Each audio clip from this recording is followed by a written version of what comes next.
Today's story is about a crime so notorious it has been dubbed the crime of the century. But the reason for its notoriety has less to do with the crime itself and more to do with who committed it. But before we get into that story, if you're a fan of the strange, dark, and mysterious delivered in story format, then you've come to the right place because that's all we do and we upload once a week. So, if that's of interest to you, please downgrade the Like Button's Netflix account so they're forced to sit through all the unskippable ads. Also, please subscribe to our channel and turn on all notifications so you don't miss any of our weekly uploads. Okay, let's get into today's story.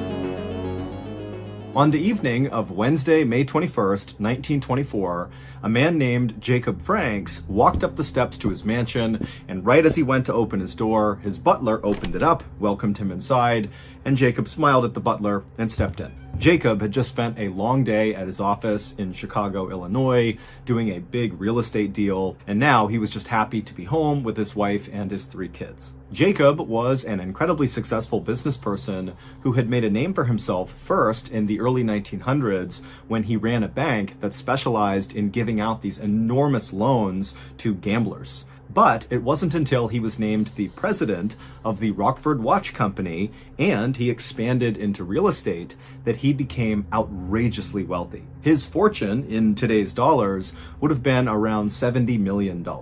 But now that Jacob was so well established in the business world in Chicago, he was trying to make a more conscious effort to spend more time at home with his wife and kids. And so as soon as he walked past his butler into his mansion, he hung up his hat and his jacket, and he went to find his wife, Flora, to tell her about an idea he had for a trip for that upcoming weekend. But when Jacob found Flora, she was not remotely interested in talking about their weekend plans because Flora was very worked up about their youngest son, Bobby. Bobby, who was 14 years old, was supposed to come home right after school, but it was now 6 p.m. and he still hadn't shown up, and she had no idea where he was. And Jacob's reaction to this news was just to feel kind of aggravated. Bobby was generally a really good kid. He was a student at a prestigious boys' school right down the road, and his teacher was convinced that Bobby was the smartest kid in his entire grade. Bobby was a member of the school's debate team and regularly beat the older kids. And Bobby was just a natural leader and very hardworking and kind. But Bobby could also be fairly irresponsible sometimes, specifically in terms of coming home on time. This was not the first time that Bobby had not come home by curfew. So Jacob told Flora, don't worry about it. This is something Bobby does. He likely lost track of time. And as Jacob and Flora are having this discussion, Bobby's older brother came into the room and suggested to his dad, Jacob, that perhaps Bobby was across the street at Richard's house. Richard was Bobby's cousin, playing tennis on their private court. Richard and Bobby were quite close, even though they were 4 years apart. Richard was 18, Bobby was 14, but they really bonded over tennis. And so that was something they did all the time. And so Jacob said he would go across the street and see if Bobby was there. And he also told his wife, Flora, to just continue to call around town and see if anybody knew where Bobby might be. And so Jacob left his mansion and began walking across the street towards Richard's family's mansion to see if his son was there. Now, this neighborhood that Jacob lived in was one of the most exclusive neighborhoods really in the entire country, but definitely within Chicago's city limits. It was called South Kenwood, and basically imagine a street where every house is a huge mansion, and every mansion is home to some business tycoon or famous person, and all the families who lived in this neighborhood had a full staff of maids and butlers and drivers and fleets of private cars. I mean, these people who lived in South Kenwood were literally the richest of the rich. And so Jacob, he gets across the street, he's standing in front of Richard's family's mansion, and he looks around the side and he can see the private tennis court where his son and Richard would always play, but it's totally vacant, and in fact, the house is just totally quiet. No one's home. When Jacob got back to his own home, he found his wife pacing around in the parlor looking really concerned, and so Jacob immediately asked her, what'd you learn? What's going on? And she would tell Jacob that she had spoken to one of Bobby's friends who told her that Bobby had umpired a baseball game after school and had left to walk back home at around 5 p.m. The school and the baseball field where Bobby would have been was only about 3 blocks away from their home. And now it was 6:30 p.m. So it's been an hour and a half since Bobby had supposedly began his walk home. And so by now he certainly should be here, but of course he wasn't. At this point, Jacob went from feeling aggravated with his son to being concerned for his son's safety, despite the fact that he's thinking, okay, well, my son is likely somewhere in this neighborhood in South Kenwood, one of the safest, richest, best places in the country. He's got to be okay, but I really want to find him. And so Jacob would call one of his very close friends who lived in this neighborhood, who also happened to be a former state senator, and he asked him to come over and basically look around the neighborhood for Bobby. When the state senator friend arrived at Jacob's house, the two men left and began walking down the street lined with mansions, making their way towards the school where Bobby supposedly had been umpiring. And when they got there, they saw there was no baseball game happening, and the school was dark and closed for the night. But Jacob and his friend decided that, maybe it was possible that after umpiring this game, when Bobby had begun his walk home, maybe he had taken a detour into the school to get something, and then perhaps the doors got shut and locked on him. And so Jacob and his friend went to the school and looked for a way to basically break into the school. And sure enough, they would find an open window, they'd open it up, they would climb inside, and they would search the entire school, but Bobby was not in there. At this point, Jacob was really starting to panic. His friend was trying to calm him down, but Jacob is now thinking, something is terribly wrong with my son. And so the two men actually ran from the school back to Jacob's house, and when they went inside, Jacob immediately called out to his wife to see if maybe she had located Bobby, but when he called Flora's name, there was no response. And so Jacob and his friend, they run inside and they make their way towards the parlor, which is where they had last seen Flora before they left. And when they walked in there, they found Flora lying on the ground, totally lifeless, with the phone off the hook right next to her hand. And so Jacob and the senator, they run over and they begin shaking Flora, and suddenly she wakes up with a gasp, and she looks up at Jacob and just begins sobbing hysterically. And after Jacob finally calmed her down, she would tell him that after they had left to go to the school, she had received a phone call. And at first, she thought it was Bobby calling to check in.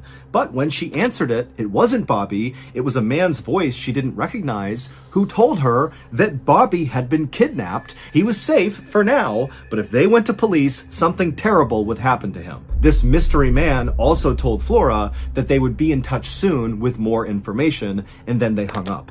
And Flora had been so overwhelmed by what she was told that she had fainted, and that was why they found her on the ground. That night, Jacob, Flora, and the state senator friend stayed up late going over, what they should do. Of course, they wanted to go to police, but this felt like a credible threat that Bobby could be harmed if they did that. And so they just went back and forth over how to handle this horrible situation. But by 2 a.m., they had made a decision. The state senator had some close friends and connections in the police department, and so they decided that they would go talk to the police, but they would swear them to secrecy so the kidnapper or kidnappers wouldn't know the police were investigating. And so, a few hours later, when the police department opened up, Jacob and the state senator friend went to the police. They spoke to the highest ranking officer who was sworn to secrecy, and then that morning, the police would begin a quiet investigation into Bobby's kidnapping. At the same time this investigation was beginning, on the morning of May 22nd, 1924, a man named Morton D. Ballard drove through downtown Chicago in a luxury car known as a Willis Knight. He pulled this luxury car into a parking lot right next to a rental car company, and after parking the car, Morton got out, he went inside of the shop, and he handed the keys over to the clerk behind the desk. The clerk would ask Morton, how did it go with your rental car? And Morton would say, oh, it was perfect, went totally fine. After that, Morton thanked the clerk, he turned around and walked outside where another luxury car was waiting for him, being driven by his good friend, Lewis Mason. And once Morton had climbed inside, the two men smiled and drove off and disappeared into traffic. That same morning, Jacob and Flora received a letter from the kidnapper or kidnappers demanding $10,000 in small unmarked bills, and if they gave this money over, they would get their son back. And immediately, Jacob went to the bank and got the money, but before he could actually deliver the money to the kidnappers at the location they had specified in this letter, The police, who were quietly investigating, discovered a clue that would break the case wide open. It would take over a week to unravel this bizarre clue, but it all started to come together when the police brought in Morton D. Ballard and Lewis Mason for questioning. Here is the shocking story that detectives were finally able to piece together about what happened to Bobby Franks. On May 7th, 1924, so 2 weeks before Bobby went missing, Morton D. Ballard walked into a hotel in Chicago called the Morrison and rented room 1031. He would tell the front desk that he wanted them to hold his mail for him, and over the next couple of days, Morton would come in and he would get his mail from the front desk, but he didn't appear to ever actually go up to his room. Finally, a suspicious maid at the Morrison Hotel, who had been going into room 1031 every day to clean it, only to discover that Morton was not in there and the room was totally untouched and clean already, she went in one morning and saw Morton was not in there, and she would actually just open up one of Morton's suitcases that he had left inside. And instead of the suitcase containing clothes or toiletries, it just contained a bunch of random library books. As it happened, after this maid found this strange suitcase full of books, Morton stopped coming to the hotel. He stopped getting his mail, he did not claim his luggage, and he didn't pay the bill. He just kind of vanished. On May 9th, so just a couple of days after Morton first booked that room at the Morrison Hotel, Morton also opened a bank account in Chicago. He also made his first appearance at that car rental company where he asked for the Willis Knight car. The rental company would not just let anybody take a Willis Knight car. You needed a reference to show that you were someone who could pay for this type of vehicle. And so Morton's friend, Lewis Mason, would give him that reference and allow him to rent the Willis Knight car. About a week and a half later, on May 21st, so the day Bobby went missing, Morton and Lewis were driving around South Kenwood in their Willis Knight car when they spotted Bobby by himself walking down the road. Now, Lewis recognized Bobby, and he knew that Bobby was an incredible tennis player, and Lewis had a question for Bobby about a particular tennis racket. And so Lewis, who was in the front seat of the car, told Morton, who was driving, to pull over so Lewis could talk to Bobby. And so Morton pulled over, Lewis rolled his window down, he called over to Bobby, Bobby came over, and before long, Lewis and Bobby were talking about this tennis racket. And then when that conversation naturally wrapped up, Lewis offered Bobby a ride the rest of the way home, because that was where Bobby was walking to when they stopped him. And so Lewis climbed into the back seat, Morton stayed in the driver's seat, and Bobby climbed inside and sat in the front seat. And then once those two were situated, Morton pulled away from the curb and began driving towards Bobby's house. And as they were driving to Bobby's house, Bobby just kind of continued talking about this tennis racket because that was the thing they were talking about. And as he was mid-sentence, Lewis from the back seat reached into his pocket, pulled out a chisel, and then lunged forward and began smashing Bobby in the back of the head over and over again with this chisel. And as Bobby is screaming in pain and trying to protect himself, Lewis lunges forward, grabs Bobby, drags him into the back seat, and then holds him down, pulls a rag out of his pocket, and jams it into Bobby's throat. And then he closes Bobby's mouth and holds it shut until Bobby goes still. After that, Lewis kind of grimaced at all of Bobby's blood all over him, and he kind of pushed Bobby down onto the floorboards below, and then Lewis calmly climbed back into the front seat and sat down, and meanwhile, Morton has not remotely reacted to what's just happened. This is just business as usual. Morton and Lewis did not go to Bobby's house, but instead drove towards Indiana. And on their drive to Indiana, they would stop at a roadside restaurant and eat hot dogs and root beers with their car parked right near this restaurant with Bobby's body just totally exposed laying out on the floorboards of the back seat. Morton and Lewis would eventually get into Indiana, and they would head to this particular forest that Morton was familiar with because he was a bird watcher and often came out here.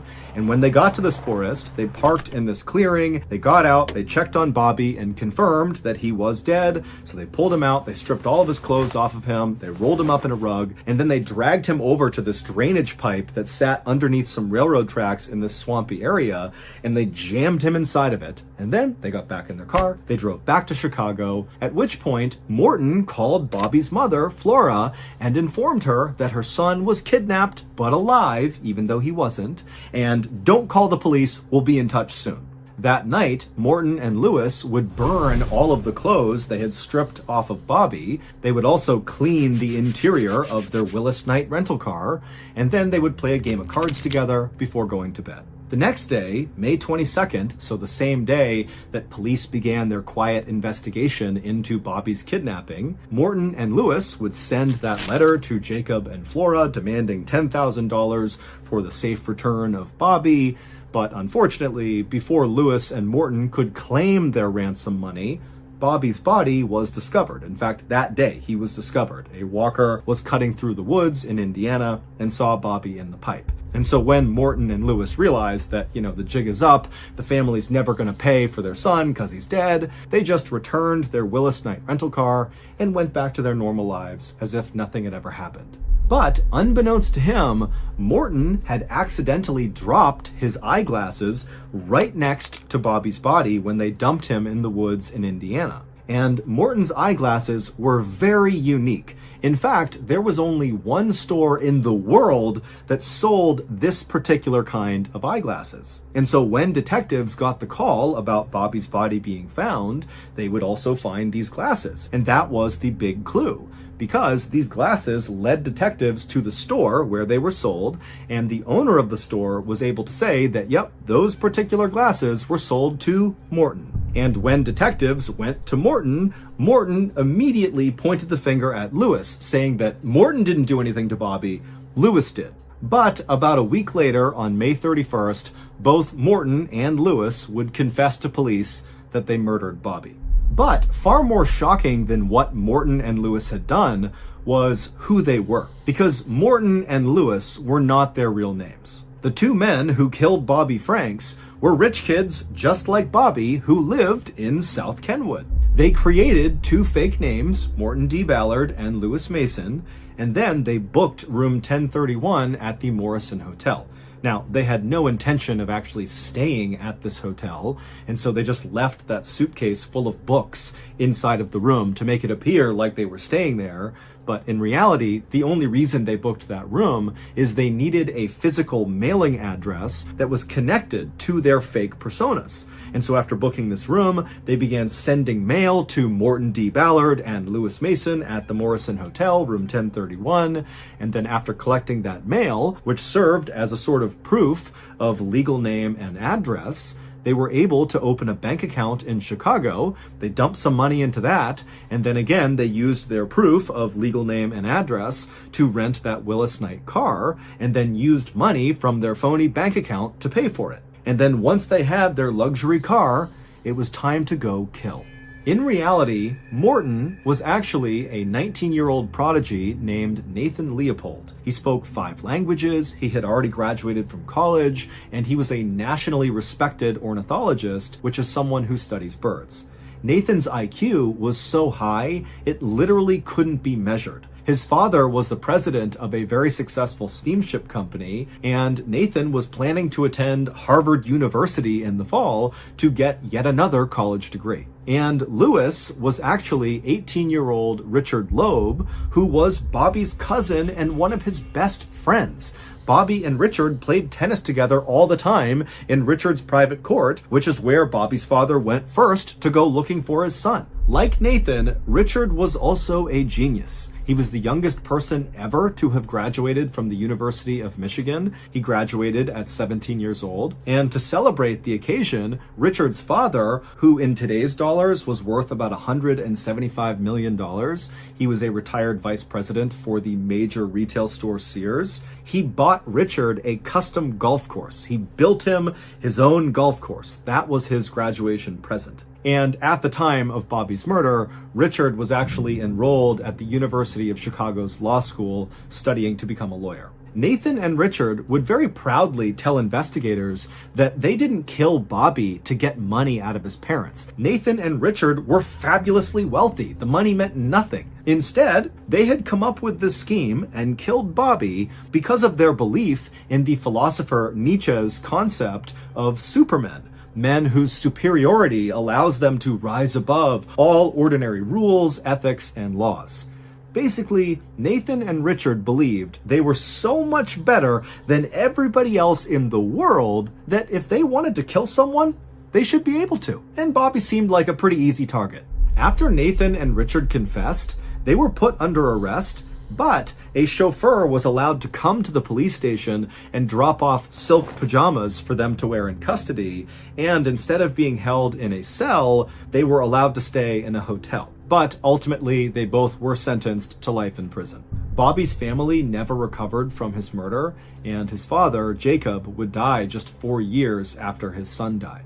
As for Nathan, he would be murdered in prison in 1936 by another inmate, and as for Richard, he would serve his time and get paroled, and then die of natural causes in 1971. Today, the murder of Bobby Franks is often referred to as the crime of the century.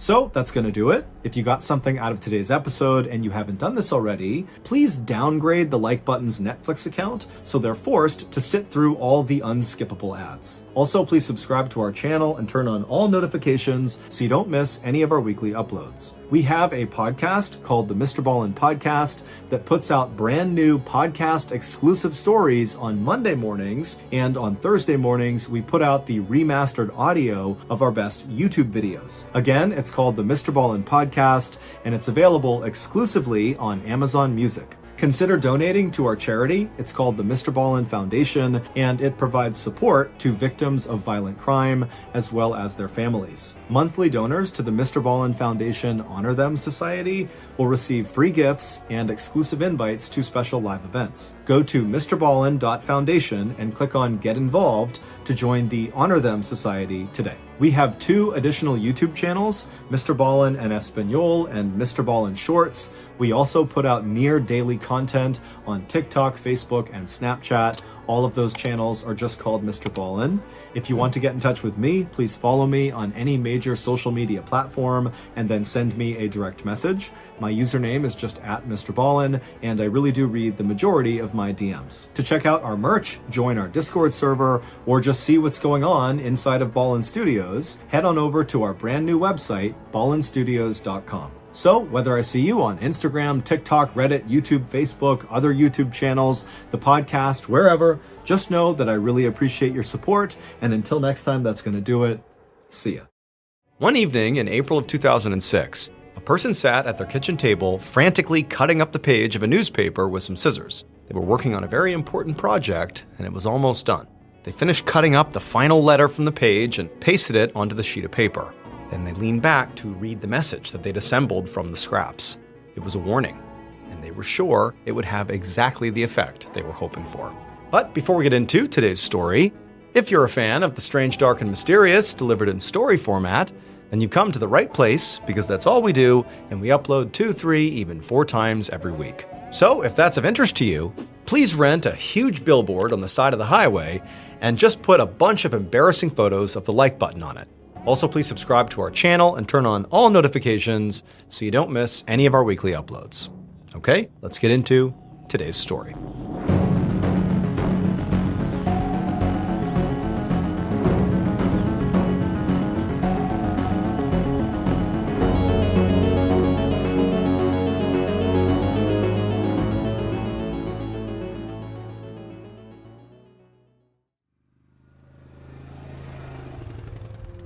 On Sunday afternoon, March 12, 2006, 39-year-old Michael Zimity Jr. drove his ATV across a frozen lake in Freedom, New Hampshire. And even though it was really cold and the air burned his cheeks and his lungs, Mike smiled as he drove. He really just loved it here. Most of the time, Mike lived 2 hours away in the town of Wakefield, Massachusetts. But he'd been coming to Freedom, New Hampshire for years because his parents had a vacation house here. And so this tiny lakeside community had always felt like a second home and a peaceful retreat. And Mike had recently bought his own vacation house in Freedom, just down the street from his parents. And the purchase had been a really big deal for him. He ran a cement contracting company called Allstate Concrete Pumping, and he'd worked really hard for many years to build up a nice life for his wife Michelle and their 3 kids. And in many ways, the purchase of the second house was proof that he'd done it. But his work with the concrete company had also created some issues in his marriage. Being in charge of a company meant a lot of responsibility and long hours. So Michelle and the kids were on their own quite a bit, which meant Michelle had to do most of the parenting and most of the household stuff. and she'd recently made it clear that Mike being gone all the time, despite how successful he was still really hard on her. Now, out on the lake, as Mike was kind of thinking about his whole life, Mike could see another ATV coming toward him. And as it got closer, he could see that the driver of the ATV was the other problem in his marriage, Sean Fitzpatrick. So Sean was one of their neighbors on the lake, and he'd been a close friend of the family for years. He was retired, and he lived in freedom year-round, and when the Zamitis were there, he'd come over for dinners or barbecues or to take their kids boating out on the lake.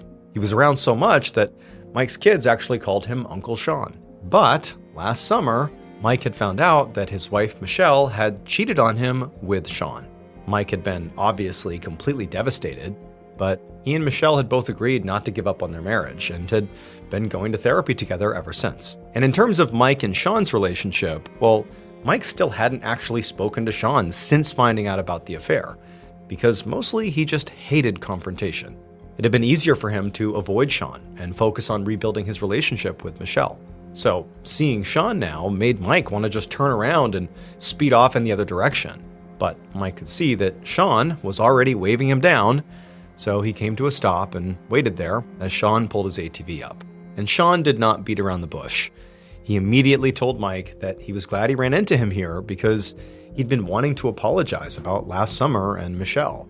It obviously wasn't okay, and he hoped they could just, put it behind them. And Mike, he was so surprised by how sincere Sean was being that he just said, you know what, it's all good. Which he didn't mean, because it definitely was not okay. But again, Mike's not a confrontational guy. All Mike really wanted to do here was get out of this interaction and get away from Sean, because this made him really uncomfortable. And also, he genuinely did need to leave basically right now, because he and Michelle and the kids were getting ready to head back to Wakefield soon, and he wanted to go help Michelle pack up. And so pretty quickly, Mike told Sean that he really had to go here. And then before, Sean could protest, Mike turned his ATV around and he gunned it back across the lake towards his house. About 15 minutes later, Mike walked into his house, and the first thing he saw was a bunch of suitcases all packed and sitting by the door. And he realized that, Michelle had already done all the work. But seconds later, Michelle came in and gave Mike a kiss. And she said, the kids were just finishing up cleaning their rooms and they could all head out in a few minutes. And then Mike heard the sound of a car beeping twice outside.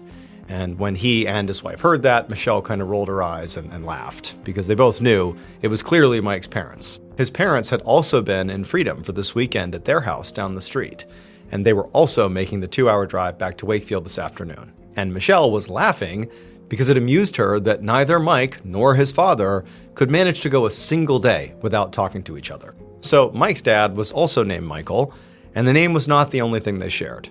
They were also best friends and co-workers. Michael Sr. owned the company that Mike ran, Allstate Concrete.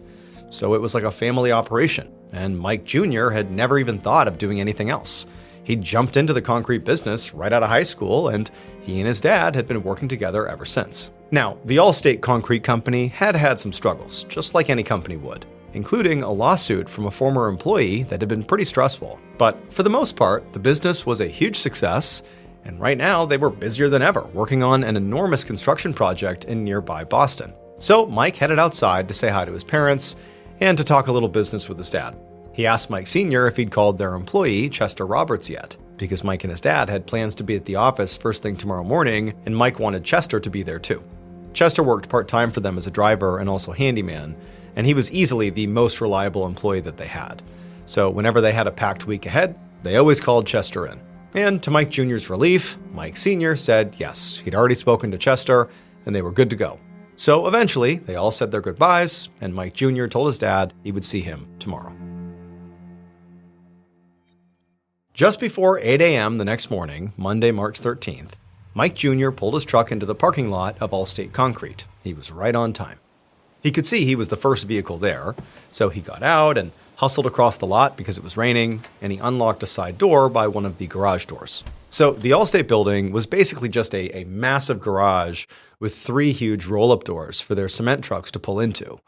But it also had an upstairs office where Mike and his father did all their administrative work. And so after Mike went in through the side door into the big garage, he headed up a set of steps that led to his office on the second level. And when he got there, he sat in his desk chair and started going over the week's logistics. And just a few minutes later, he heard another vehicle pull into the lot outside. Mike figured that very likely this was his father, because Chester often came to the office on foot. Then Mike Jr. heard the downstairs door open and footsteps coming up the stairs. A few minutes later, Mike's father, Mike Sr., pulled his truck into the Allstate concrete parking lot and parked next to his son's truck. He hopped out and walked quickly to the building's side door to get out of the rain, but when he tried to push open the side door, it got stuck on something and wouldn't open all the way. So he looked through the crack to see what was blocking the door, and he froze, because there was clearly a man lying face down inside of the building in a huge pool of blood. Now, it was dark inside the building, and so Michael Sr. could not see the man's face. He had no idea who this guy was. But whoever it was, he knew sort of instinctively that it was not his son. Mike Jr. was a big guy, and even in the dark, it was clear this man had a different build. And so Michael Sr.'s heart was pounding now, and all he could think to do was just back away, grab his cell phone, and call 911. However, after Michael Sr. got off the phone with the dispatcher and they said they were sending people over now, Mike Sr. realized he couldn't just wait for the police to get there. I mean, there was clearly someone either very badly hurt or dead in his garage, and his son was likely somewhere inside too. I mean, his truck was here, and so he had to go in and make sure his son was okay. So Michael Sr. walked away from the blocked door where he had been standing when he called the police, and he pulled up one of the big roll-up garage doors. And once it was open, he didn't see anyone. He just ran inside and began frantically screaming his son's name. But Mike Jr. didn't answer, and there was no sign of him anywhere. So eventually, Mike Sr. ran to the staircase and went up to the second-floor office. And as soon as Mike Sr. barged into the office, he stopped in horror. Because there, sitting slumped in the desk chair, was the blood-covered body of his son. Over an hour later, Massachusetts State Trooper Kevin Baker pulled up in front of Allstate Concrete. He could see the large building was already roped off with caution tape, and there were a dozen or more crime scene techs and officers with the Wakefield Police Department who were moving in and out of an open garage door collecting evidence. So Baker was not a part of the Wakefield Police Department. He was with the state police. But in Massachusetts, state troopers conduct homicide investigations right alongside local authorities. And Baker had a feeling that this case would definitely need his help. Because Wakefield, they didn't get many homicides. The town was about 10 miles north of Boston and had a reputation as being a really peaceful and safe place, the kind of small town where everyone actually knew each other. Baker got out of his cruiser and looked around for whoever was in charge. And he didn't have to wait long, because an officer hurried up to him and introduced himself as Detective Richard Cass with the Wakefield Police Department.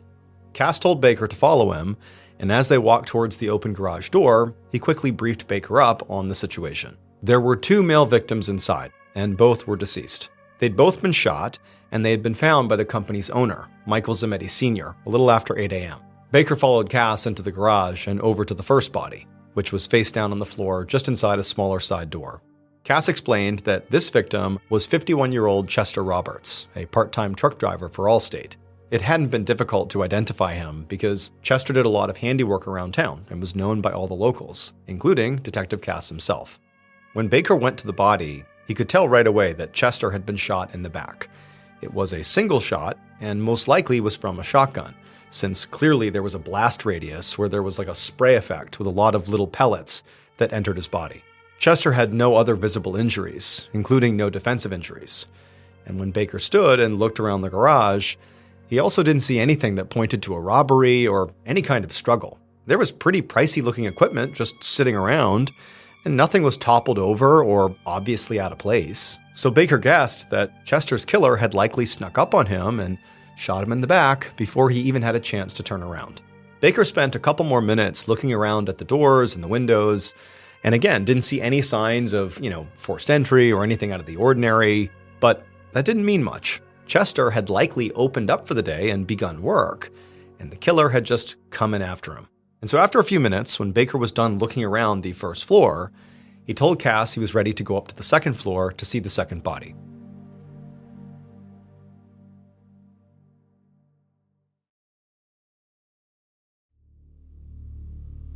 Moments later, Cass led Baker into the second floor office, where the body of 39-year-old Mike Zametti Jr. had been found. Detective Cass said sadly that, just like with Chester, he knew Mike personally as well. Mike Jr. had not just been shot in the torso the way Chester had been shot. He had been shot in the face as well as in the chest. And the force of these shots had been so powerful that, like, his desk and surrounding paperwork were also all drenched in blood. And for the most part, Mike was basically unrecognizable. But what struck Baker the most was not just how gruesome this was. It was the fact that, Mike Jr. is still kind of slumped in his chair. He's in his office. Whoever did this, it's like they went in here to execute Mike, really intentionally. They marched in here, they didn't touch anything else, and they shot Mike right in the face with a shotgun before Mike could even get up. I mean, this seemed very intentional. Somebody came here to kill Mike. And so as Baker was thinking about that, he realized that this likely meant Mike Jr. was the one who actually got shot first, before Chester had even arrived at the building. Otherwise, Mike Jr. would have heard the gunshot downstairs, and he wouldn't have been so caught off guard sitting in his chair like this. And so again, if Mike was the first person shot, it just further suggested that he was the main target of this attack. The crime scene, of course was gruesome, but considering it was remarkably clean. I mean, there were no bloody footprints or any indication the killer had interacted with the scene. And the Zamitis did fit the mafia stereotype, an Italian-American family involved in construction. Baker told Cass what he was thinking, sort of as he was surveying the scene here. And Cass, as he heard this, he sort of had this thoughtful look come over his face. He said he knew the Zamitis pretty well, and Mike Jr. and his father were really good people. So he found it hard to believe they were involved in any kind of shady, mafia business deals. But he conceded that it was possible, especially since the Zamitis were contractors on a project called The Big Dig.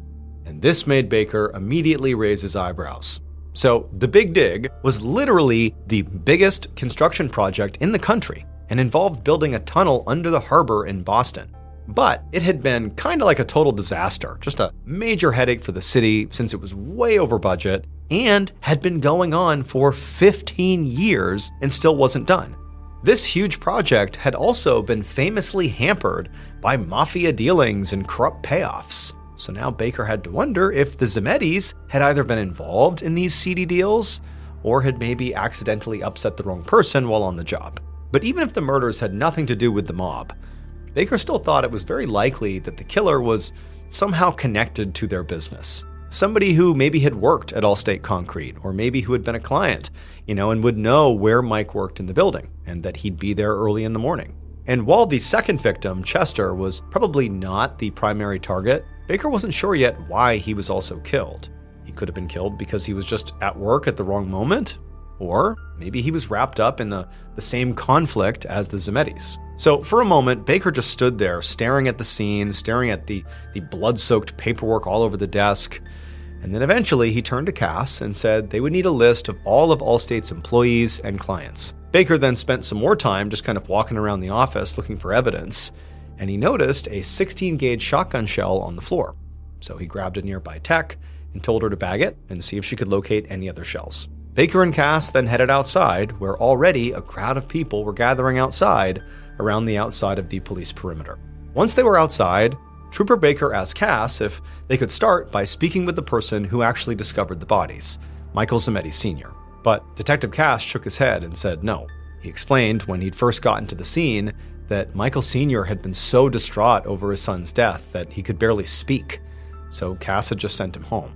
Another Wakefield police officer had done the same thing when Mike Jr.'s wife, Michelle Zameti, showed up, totally hysterical, saying she had heard there was an accident, and they had told her that her husband was dead and taken her home too.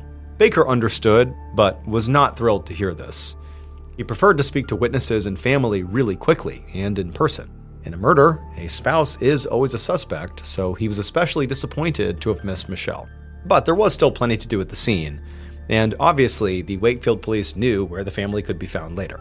So Baker turned to Cass and suggested they just start canvassing the businesses nearby.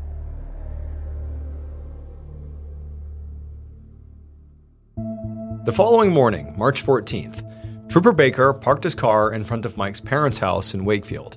He was with Detective Cass, and they were there to speak with Mike Sr. They'd just gotten the autopsies back for both Chester and Mike, but they didn't reveal anything that they didn't already know.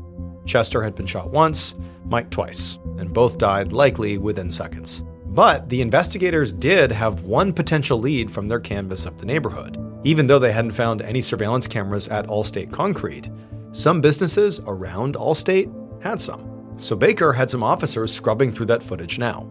He also had another team interviewing Chester Roberts' family, because there was still a chance that Baker had gotten this all wrong and maybe Chester was actually the target. Besides that, the crime techs had not found much physical evidence at the scene. There were no fingerprints, and since it had been raining, they hadn't been able to collect any footprints or car tracks from outside. So now, Baker reached up and knocked on the front door of the Smitty's house, hoping that Mike Sr. would be able to point them in the right direction. A minute later, Baker and Cass sat in the living room with Mike Sr. and Pat, Mike's mom. Both of Mike's parents seemed incredibly emotional. Michael Sr. was visibly shaking, while Pat just cried. And seeing how upset they were now made Baker realize that Cass had made the right call in sending Michael Sr. home yesterday. Even 24 hours later, it was still going to be very hard to get any sort of real answer out of them because of how upset they were. So Baker decided he would just have to keep it really brief. The first thing he did is he asked Mike Sr. to just go over the actual discovery of the bodies. Tell me what happened. And what he said lined up with everything that Baker had heard from Cass and from dispatch. And so after Mike Sr. went over that, Baker moved on to the real reason he was there. He asked if there was anybody in Mike Jr.'s life who might have wanted to hurt him. Mike Sr. took a few shaky breaths as he thought about the question, and then he said that, there were a few people in the industry that he and his son did not necessarily get along with, but mostly they tried to have good relationships with everyone. Getting in fights was just bad business. But as he was saying this, Mike Sr. suddenly sat up straighter, like he just thought of something. And he said, actually, there was a former coworker who did definitely have a grudge against them. His nephew, Hank Jennings. Hank got mad at them a few years ago about unpaid overtime wages and actually filed a lawsuit against them. Now, they'd eventually paid Hank a settlement, but they still all hated each other. Mike Sr. looked over at his wife, Pat, and she just nodded and said the whole thing had been really high stress and very volatile. Baker took down Hank's information and talked with Mike's parents for just a few more minutes, and then he nodded to Cass, and they stood to leave. Baker knew he still needed to speak more to the Smitties, but for now, he was going to give them a break, and instead, he and Cass would look into Hank. 2 days later, Baker sat in Cass's office at the Wakefield Police Department, poring over crime scene photos and witness statements. He was starting to get antsy. After meeting with Mike's parents, he'd been excited to speak with Hank Jennings, the disgruntled former employee who also happened to be Mike's cousin. But even though Baker and Cass had sent officers out to track Hank down for an interview, they hadn't been able to get a hold of him yet. However, they had gotten in touch with Mike's wife, Michelle, and had questioned her at her house in Wakefield, but she hadn't given them much. She said that she was at home with her kids at the time of her husband's death, and that she really didn't know of anybody who would want to hurt Mike Jr.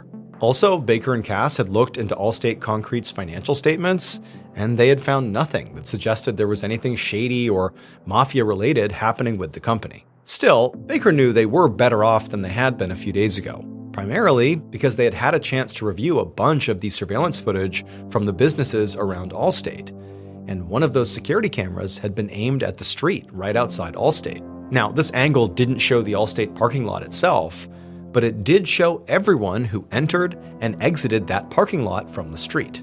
So, this particular camera had picked up Mike Jr.'s truck arriving at work at 7:39 a.m., and then at 7:44 a.m., so 5 minutes later, an unknown green pickup truck pulled in as well.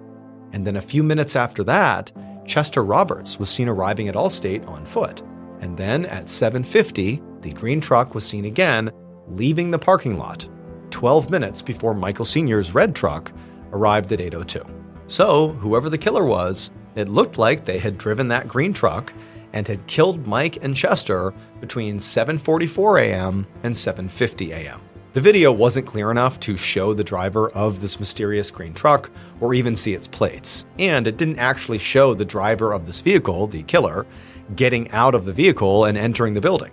But knowing the style and color of very likely the killer's vehicle would definitely help them narrow down potential suspects. Just then, the desk phone rang, and Baker watched as Cass grabbed it and said hello. And then Cass got a confused look on his face before he thanked the caller and said they'd be right over. He hung up and told Baker that was Michelle Zametti, and she'd called to say that she had new information to give them, something that she hadn't mentioned in her first interview, and that it was really important.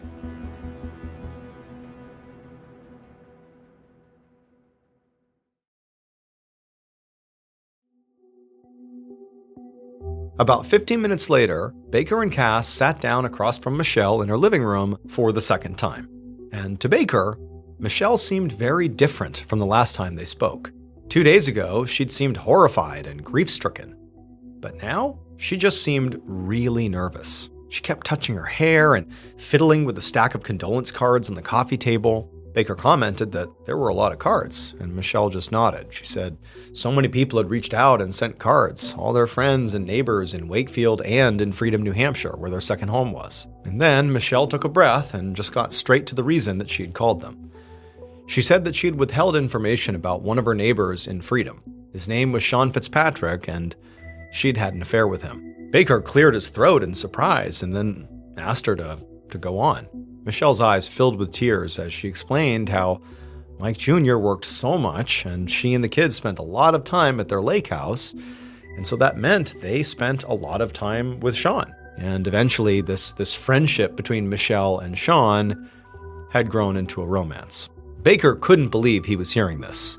A secret love triangle gave both Sean and Michelle plenty of motivation to want Mike dead. But before he could ask any follow-up questions, Michelle said her husband actually knew all about her affair, and that they had been in therapy, and they'd begun to completely turn their marriage around.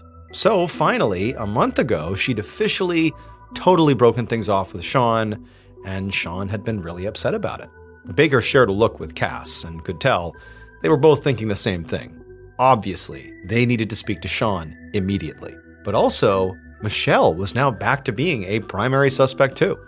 Maybe she had wanted her husband out of the picture so she could be with Sean, and maybe the only reason she was telling them this was to get ahead of it. However, they would need a lot more evidence before they could prove any of that. So for now, Baker just got Sean's number and address from Michelle and told her they would be in touch. Later that night, Baker and Cass were once again inside of Cass's office, but this time they were there with another officer who was there to give them a crucial update. After speaking with Michelle, Baker had sent a team of officers up to Freedom, New Hampshire to speak with Sean, the neighbor she had been having an affair with. And now, one of those officers was back in Wakefield to tell them what he had learned. And the first thing Baker wanted to know was not about their conversation. It was just, did you see a green truck in Sean's driveway? But the officer shook his head and said Sean did own a truck, but it was bright red. Then he went on to say that when they had spoken to Sean, he had completely denied having an affair with Michelle. Sean had admitted that he had dated a lot of girls, but he'd insisted that he and Michelle were just close family friends. Now, the officers who were there speaking to Sean just stood there and let Sean talk, never telling him that they already knew that Michelle fully admitted to them having an affair, and they knew Sean was lying here. Baker almost laughed when he heard this, because he did not believe Sean at all. And if he was lying like he appeared to be, that made him seem pretty guilty. But before he could say so, the officer added one more thing. He said Sean actually had a solid alibi. He'd been at home on the morning of the murders, and one of his neighbors had actually confirmed it. This particular neighbor took her morning walk every day at 9 a.m., and she'd seen Sean outside his house right around then. Baker sighed. It took around 2 hours to drive between Freedom and Wakefield, so Sean would not have had enough time to kill Mike and Chester by 7:50 a.m. and then get to Freedom by 9. And so suddenly, Sean Fitzpatrick felt like another very promising dead end. On March 18th, so 5 days after the murders of Mike Zimetti and Chester Roberts, Detectives Baker and Cass stood at the back of a church in Wakefield, Massachusetts. They were there for Mike's funeral, and the church was absolutely packed. But the investigators were not just there to pay their respects. They were also there to speak to Hank Jennings, the cousin of Mike who had filed that lawsuit against the concrete company. Since by that point they still had not been able to officially get a hold of Hank, Cass had suggested that they just corner him at Mike's funeral, which he was very likely to attend because, despite his rift with the Zimettis, he was still family. And when the service wrapped up and everybody stood to leave, Baker felt a nudge on his arm. Cass leaned over and whispered that they'd been right, and he pointed out Hank right in the crowd. So, as the attendees started filing out of the church, the investigators pushed their way over to Hank and got in front of him just before he could step outside. Baker immediately noticed that Hank's whole body went tense when they blocked his way, like he wanted to try to make a run for it. So Baker just cut to the chase, and he said, "Hank, will you come with us and speak to us, please?" And Hank's eyes got really wide, and he just said, "No way, not without his lawyer." Then he pushed past the investigators and hurried outside. Baker and Cass didn't follow him. Instead, they just exchanged a look, because they knew now that Hank was obviously their primary suspect. 5 weeks after the funeral, in mid-April of 2006, State Trooper Kevin Baker sat in Detective Cass's office in the Wakefield Police Department. He was wearing gloves, and he was holding a piece of paper that looked like an old-fashioned ransom note. It was covered in letters that had been clearly cut out of a newspaper, and it spelled out a very alarming message. "Close business now, or more family will die."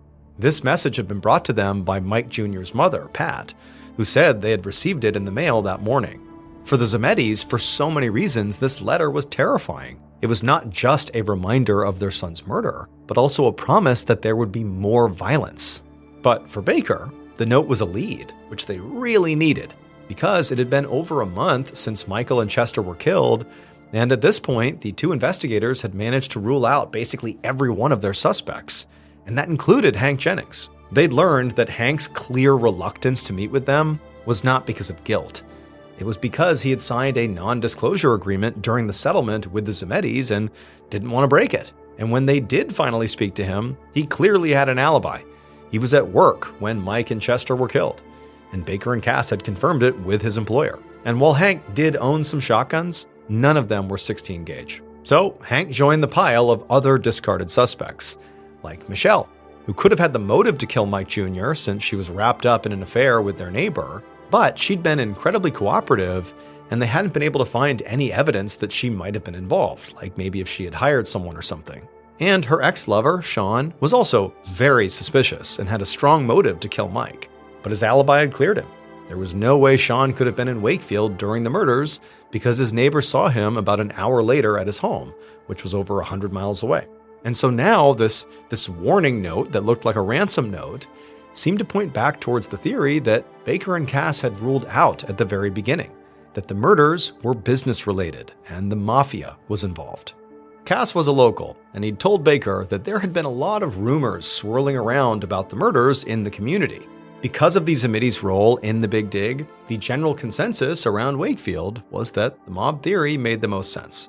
But Baker really wasn't so sure. I mean, they'd looked into the Zemedis' books and records repeatedly, and they hadn't seen anything to suggest any shady deals or potential mob interaction.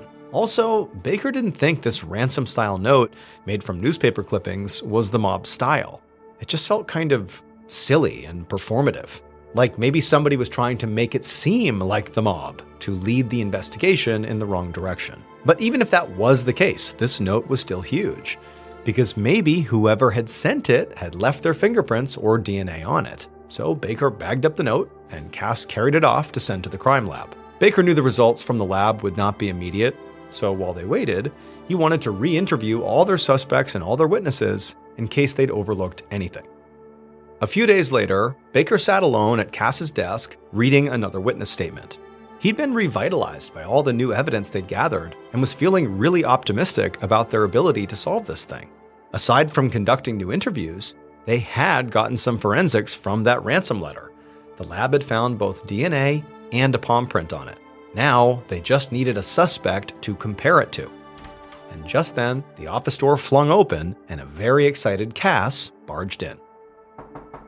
An hour later, Baker and Cass walked up the front steps at Michelle Zemedi's house, and they knocked on her front door. When she answered, they asked her for permission to come inside and take a certain small object from her house. And after Michelle, who was sort of confused by what they were asking for, said, "Okay, come on in," they went right past her, went straight to this object, they bagged it, went right back outside, and sent it off to the crime lab. And as soon as the lab test results came back, Baker and Cass knew they had solved the case.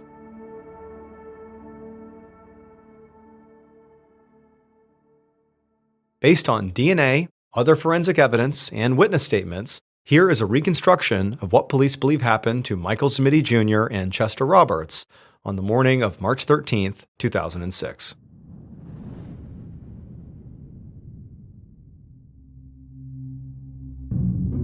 At 7:45 a.m., the killer crept up the stairs that led to Mike's office. They had a shotgun with them, and their heart was racing. They were very nervous about what they were about to do. But Mike Jr., he had to go, and that was all there was to it. So when the killer reached the office door, they barely hesitated before pushing it open and raising their shotgun. Mike was sitting in a chair at his desk, and when the door opened, he turned towards the killer. And when Mike Jr. saw them standing there with a gun pointed at them, his eyes got wide, but the killer fired 2 blasts before Mike could even move, hitting Mike in the face and in the chest. Mike immediately slumped over in his seat and stopped moving, and the killer ran back down the stairs to the garage. But before they could leave, they froze, because they could hear footsteps approaching the building's side door from outside. And so the killer instinctively just hid, not really sure what they were going to do, waiting for this person to either come inside or leave. And then once this person did come inside, it was a man, it was Chester, the killer leapt out and shot him right in the back, and he dropped to the ground, dead. And after killing Chester, the killer felt shocked. I mean, they hadn't planned on killing a second person today. Mike was the target. But they also knew they couldn't just wait around for more people to arrive. So the killer at this point left the building and jumped into the truck they had stolen from one of their neighbors. Then they peeled out of the parking lot less than just 10 minutes after they'd arrived. As they drove, they gripped the wheel tightly, and they knew they should feel guilty about what they had just done. But instead, all they felt was relief, because now they could finally be with the love of their life. It would turn out Michael Smitty Jr. and Chester Roberts were not murdered by Mike's wife Michelle, or Mike Jr.'s cousin Hank, or the mob. They were killed by Mike Jr.'s lakeside neighbor and his wife's lover, Sean Fitzpatrick. When Michelle tried to break things off with Sean, she said the only reason she would ever leave Mike was if Mike ended things, or if something happened to him. Now, Michelle meant that as an excuse, but Sean took it as a suggestion. So then he murdered Mike Jr. to steal his wife.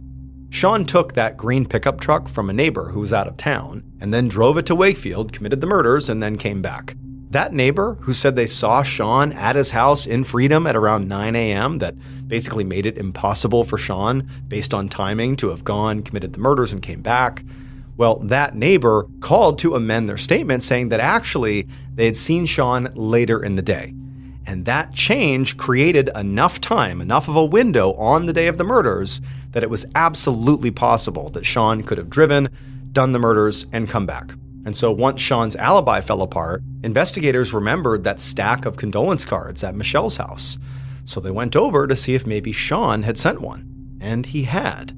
And when they tested the envelope flap, which he had licked to seal it, they got his DNA. Then they matched it to the very threatening letter that sort of looked like a ransom letter that had been given to the Zamitis, which Sean had put together and sent to them in order to throw police off his trail and make them think that, yeah, the mob was involved here. In June of 2006, Sean Fitzpatrick was arrested and eventually received 2 consecutive life sentences for the murders of Michael Smitty Jr. and Chester Roberts.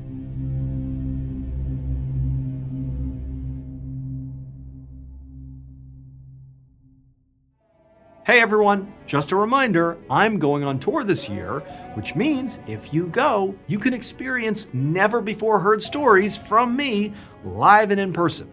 We did this in 2024 and people loved it. So get your tickets today at tour.ballenstudios.com right now before they sell out. That's tour.ballenstudios.com. I can't wait to see you all at the shows. Thank you so much for watching. Let me know what you thought of today's episode in the comments. And remember, we have a whole playlist of true crime episodes ready for you to binge right now. So click here and give them a watch. All right, until next time, see ya. Today, we're going to cover 3 strange but true stories. Fair warning, the top story today is absolutely repulsive, so if that's not your thing, you've been warned. But before we get into today's stories, if you're a fan of the strange, dark, and mysterious delivered in story format, then you've come to the right place because that's all we do, and we upload once a week. So if that's of interest to you, Wait until the like button has left for their summer vacation, and while they're gone, completely decorate the interior and exterior of their house for Christmas. Also, please subscribe to our channel and turn on all notifications so you don't miss any of our weekly uploads. Okay, let's get into today's stories.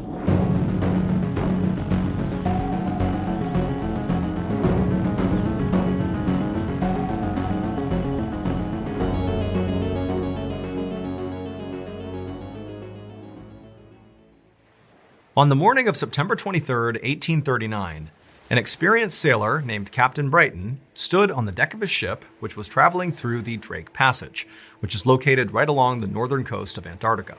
He and his crew had sailed here because they were professional whalers, and they had heard there was this massive population of whales in the Drake Passage that basically were untouched by humanity because basically nobody sailed this far. This was a freezing cold, very austere part of the world, kind of a dangerous place to be. But so far, Captain Brighton and his crew had not seen a single whale. And on top of that, the Drake Passage had proven to be as dangerous as expected. Just the previous night, the ocean around the ship had literally frozen, basically anchoring the ship in place. And so when this happened, Captain Brighton realized there was nothing they could even do about this. I mean, they were stuck. And if this didn't break up soon, they'd be stuck here all winter potentially, and it was unclear if they could actually survive that. But fortunately, also the previous night, this massive storm rolled in, which, that's dangerous in and of itself. But the severity of the storm was actually a good thing because it broke up the ice around the ship and allowed Captain Brighton to sail away. And so now, that morning, the ocean was again, liquid, so they were able to move around. But Captain Brighton had a very difficult decision to make. Again, so far, they have not caught any whales, and they've invested a lot of time and money to get out here. But, if he stayed out here much longer, he knew they could potentially get stranded again, and he just couldn't let that happen. And so he needed to decide if he was going to keep on sailing further into the Drake Passage to maybe find a couple whales, or leave now before it was too late. But as Captain Brighton weighed his options, he suddenly noticed something over the horizon. There was this dark shape.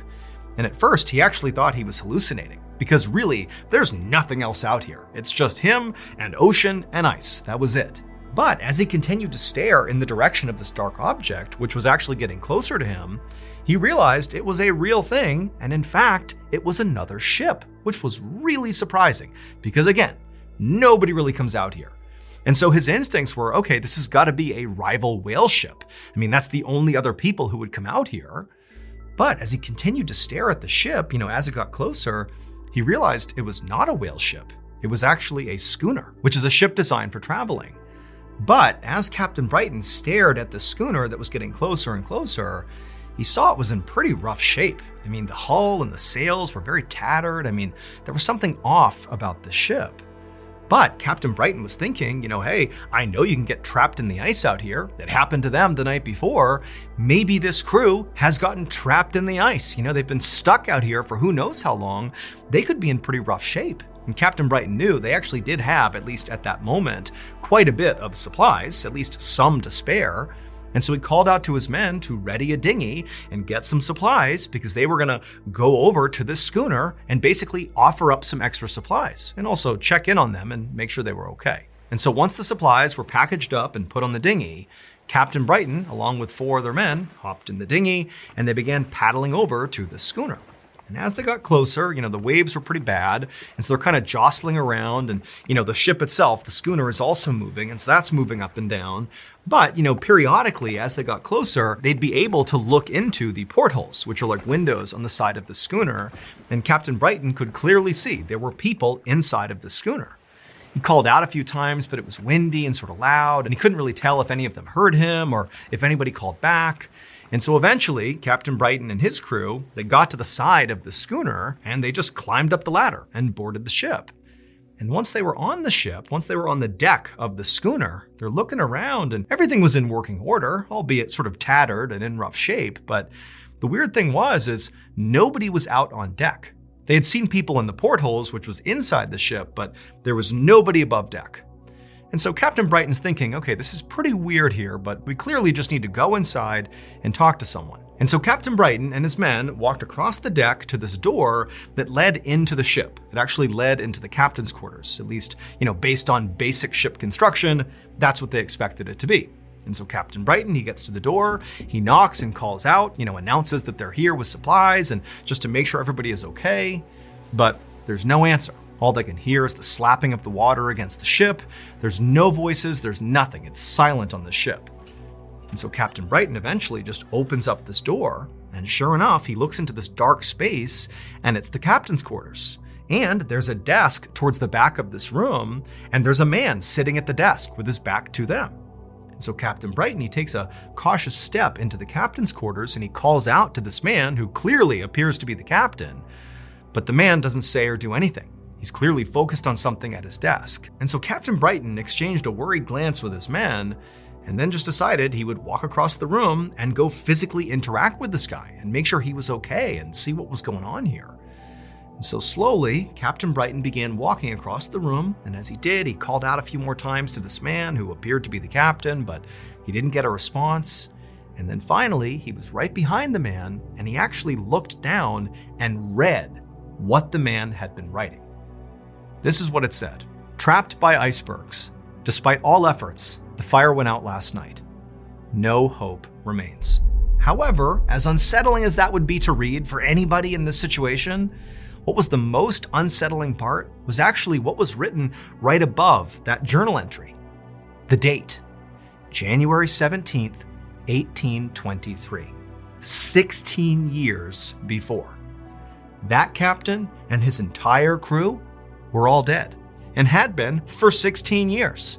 They got trapped in the ice just like Captain Brighton had, but it didn't break up. They were stranded, and they all froze to death.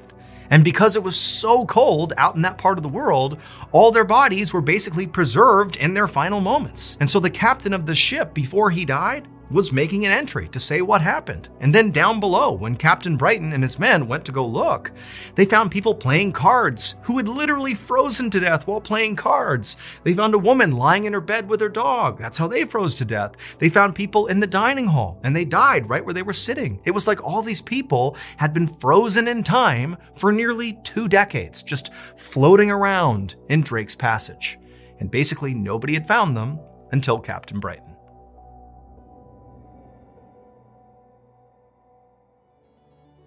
Thank you to BetterHelp for sponsoring today's video. In honor of Mental Health Awareness Month, I wanted to talk to you a little bit about the stigma around mental health support. For a lot of us, it sort of seems like the way society tells us how to deal with our problems is by ourselves and sort of quietly. That admitting to your issues and seeking the help you need sort of signals that you're weak or that you're not taking this opportunity to, build character.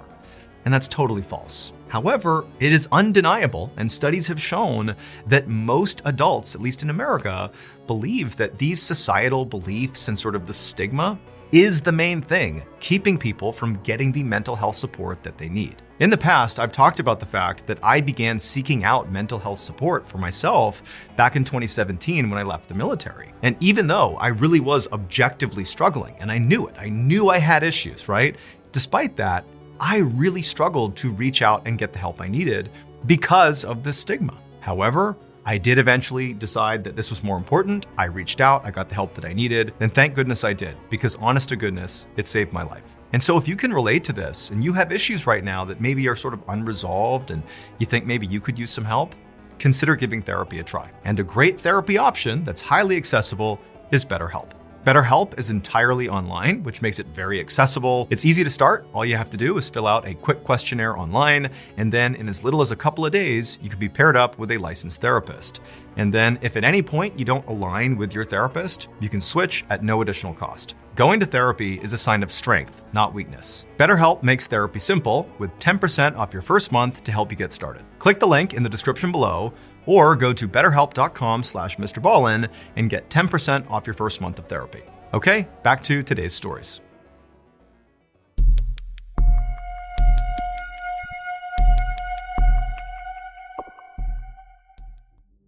On the night of May 20th, 1958, a young man named Ram Thapa walked towards the entrance of an abandoned airport in eastern India. He was trailing behind 3 other men. They were his boss, another employee of his boss, and then a friend of his boss. It was pitch black outside, and so all 4 men had flashlights. But Rom also had something else. He had a huge knife. So the reason they were there is Rom's boss was considering buying this airport.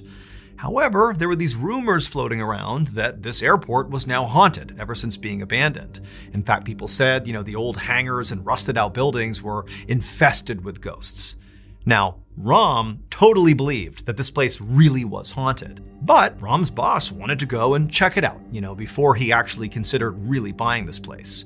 And so he had recruited these 3 other guys, Rom included, to go basically on a ghost hunt. And so going into this, Rom's boss and the 2 other men, they're sort of like, okay, this is intriguing. It's kind of funny that we're going on this ghost hunt. But Rom, he was terrified. He did not like the idea of going into this airport, especially at night. He fully believed there were ghosts out here. He had brought the knife along to protect himself from ghosts. But his boss was basically telling him that he had to go, and so Rom was there. And so Rom's boss reached the gate, he unlocked it, and pushed it open. And as it slowly swung open, it made this horrible creaking sound, and for the first time, all 4 men are getting an unobstructed view into the actual property. And it's totally, again, pitch black, and they're shining their lights inside, and all they see are just these old hangars and different big buildings and broken down planes, but there's no movement. It's totally dark and it's quiet. And so Rom's boss and the other 2 men, they're walking along, and Rom's in the back, and he's so uneasy, he feels practically sick to his stomach. Everywhere he looked, he would think that he saw a shadow, a ghost staring back at him, but he would shine the light and, nothing would be there. And so this whole time they're walking, he's totally on edge, and eventually they reach the actual runway. And when they got there, instead of shining their lights kind of straight out in front of them, because there was basically nothing out ahead of them, it was just, where planes go to take off and to land, they began shining their lights predominantly off to the side, where there was this huge hangar, and they were all shining their lights in the different windows to see if, anybody was inside of there. And so they're all kind of focused off to the side, and Rom, the whole time, he's totally terrified here. And as, his boss and his friends are kind of shining their lights over here, Rom takes his flashlight and he aims it straight out in front of them. And he sees maybe a couple 100 meters away, just off to the side of the runway, is what appears to be this floating orb. And immediately he keeps his light trained on this orb, and he signals to his boss and the others like, hey, look at this. And they all turn, and they're kind of like, joking around, and they shine their light, and they also see it. They see this floating orb. It made no sense. They noticed that there was not just this orb of light, but there was something below the orb of light, like on the ground. Something was moving, this grayish figure, or multiple figures were kind of like moving around right beneath this orb. But before any of them could say or do anything or react really in any way to whatever it was they were looking at, the dark figures right below the orb, as they're being illuminated by all their flashlights, it was like all of a sudden, whatever they were, they turned, and all these eyes glinted and looked directly back at Rom and his colleagues. And it was like something inside of Rom just clicked. He was so scared. He'd been terrified from the moment they got here, and the whole time he had been so primed to protect himself if he had to with this knife. And it was like when he saw these eyes, he didn't have any idea what they were, but he knew they were evil, and if he didn't act, they were doomed. And so, without saying anything to his boss or the other 2 men, with knife in hand, Rom took off running towards the figures. A few hours later, Rom and his colleagues were no longer at the airport. Instead, they were at the police station, and Rom was in handcuffs. It would turn out those figures that they spotted that Rom went to go confront with his knife were not actually ghosts. Instead, they were 3 women who had come onto the airfield as well, but just to pick flowers. That orb of light that the men had seen was just their lantern. Rom had been so convinced they were ghosts that he had taken off and attacked them with his knife, believing he was not only protecting himself, but protecting his boss and the other 2 men. However, he had been wrong. These were just women, and he killed one of them and severely wounded the other 2. And so ultimately, he was charged with murder and assault. However, when he went on trial, he was actually acquitted of all charges because the jury genuinely believed that Rom actually thought he was attacking ghosts, not people.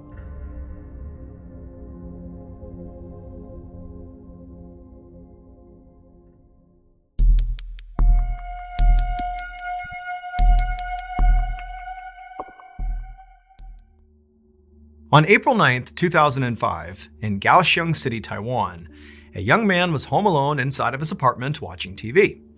And as he sat there watching TV, he heard a loud thumping sound coming from right above him. As soon as he heard it, he muted his TV and he listened for a second, and a minute later, he heard it again, a loud thump.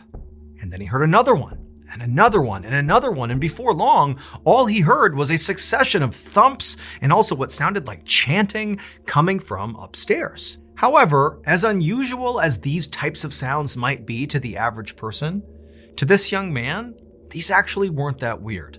Because the family that lived right above him, the Wu family, were pretty eccentric. They were very religious people who often did these ceremonial dances and rituals at all hours. And a lot of times they involved stomping around and chanting really loudly. And as annoying as that could be, this young man never complained. He was very respectful of the Wu family, and he knew, these sounds he was hearing were connected to their religion, and he felt like that was none of his business. And so, like he did basically every other time he would hear these noises, he simply turned the volume up on his TV and tried to forget about them. But after a few minutes, it was like the noises coming from upstairs just kept getting louder and louder and louder until it was basically impossible to ignore. And then suddenly he heard a scream coming from upstairs that certainly did not feel attached to a ceremony. It sounded like somebody was in danger or in trouble or something. And so at that point, the young man turned the TV off and he stood up and he thought, I need to go up there and make sure things are okay. I mean, forget being annoyed. It sounds like, someone's in trouble or someone's hurt or something. But as he began making his way towards his door to go upstairs and check on the Wu family, all the noises just completely stopped and it was silent upstairs. And at that point, the young man just stopped where he was. And for a minute, he just listened, waiting to see if maybe the noises would pick back up again. But they didn't. And so the young man just turned around, walked back to his seat, and turned the TV back on. 2 days later, on April 11th, that same young man was back home all alone, watching TV yet again, when, once again, he heard a loud pounding sound. Except this time, it was not coming from upstairs, it was coming from his front door. Somebody was hammering on his front door trying to get his attention. And so the young man turned off the TV, he got up, and he went over to his door, he opened it up, and standing there on the landing was this middle-aged man named Wu Shan, who was the patriarch of the Wu family upstairs. And Wu Shan looked absolutely horrible. He was dressed all in black head to toe, but he was pale and skinny and very gaunt, and he was covered in what looked like filth, like food and ash, and he smelled unbelievably horrible. And the young man, he asked Wu Shan, hey, is everything okay? And remember, the young man's thinking about that crazy, loud ceremony they had just 2 days earlier, wondering, whatever happened with that? That was so loud. But Wu Shan just looked back at the young man with this kind of vacant expression, and he just said, call an ambulance. And then, without saying anything else, Wu Shan turned, ran down the steps, and disappeared out into the street. And so at this point, the young man is left just standing there having no idea what to think. I mean, Wu Shan did not look well and he's now run away. And again, this young man is thinking about that bizarre ritual he overheard a couple of days ago that just kind of stopped abruptly after screams were heard. Now he's being told to call an ambulance. And so he's thinking, I better go upstairs and make sure things are okay before I do anything else. And so the young man left his apartment, went upstairs to the Wu family's apartment, and the door was shut. But even standing outside the door, he began to smell that same absolutely horrible smell that he smelled on Wu Shan. And so he knocks on the Wu family's door, he's kind of covering his nose, but he doesn't get a response, nobody comes to the door. And so after looking around, he just tried the doorknob and he found it was unlocked. And so, pretty apprehensively, but knowing he needed to see what was going on here, he opened up the door, and right away he's hit with another wave of just this disgusting smell. He can barely breathe, but nonetheless, he steps into the house and he calls out to anybody, anyone come over here and tell me what's going on. But nobody called back, and he kind of looked around the family's apartment, and it was totally filthy. There was just this grime all over everything, and he made his way all the way into the living room, and there he stopped, because in the middle of the living room on the floor, he saw something that he just simply couldn't believe. It would turn out the Wu family had performed a ritual 2 days earlier. That was the sounds that the neighbor downstairs had been hearing. Those loud stomping and screaming, all that stuff was a ceremony like the family was known to do. However, that ceremony got totally out of hand. So in the weeks leading up to that ceremony, one of the Wu family's daughters came down with an illness. And because the family didn't have a lot of money, they couldn't send her to the doctor. And after a couple of days, when she didn't get better, the family decided that, okay, well, she must not be physically sick. She must be spiritually sick, meaning she was possessed by a demon. And so at first, they tried some ceremonies to ward off this demon, but it wasn't really working. And then before long, the rest of the members of the family began complaining that maybe they too were also possessed by the same demon. And before long, that was the belief that the entire Wu family shared, that they all were possessed by demons. And so on the day the downstairs neighbor heard all that stomping and chanting and screaming, that was the day that the Wu family performed a big group exorcism to try to get rid of these demons once and for all from all of them. But the way they did this exorcism was truly horrifying. They believed that the one thing demons were afraid of was filth. And so they decided that if they filled their bodies with enough filth, the demons would leave. And so the Wu family, as they chanted and stomped around and screamed, began consuming their own feces. And when they would vomit it back up again, they would just swallow it right back down for hours and hours and hours. What the downstairs neighbor actually discovered inside the living room of the Wu family's apartment was the daughter, the one who originally had gotten sick, and she was laying on the ground and was deceased. And during the autopsy, they would discover that her airway was totally blocked by feces and vomit. By the time the downstairs neighbor made this discovery, the entire Wu family had fled the apartment. Wu Shan had disappeared after saying calling an ambulance, and the rest of the family too had kind of run off. But the police would ultimately track down all the remaining Wu family members, and they would all be arrested. However, a court ultimately decided that the Wu family was suffering from something known as mass hysteria, and as a result of that, they could not be held legally accountable for what they did. And so, they were all acquitted.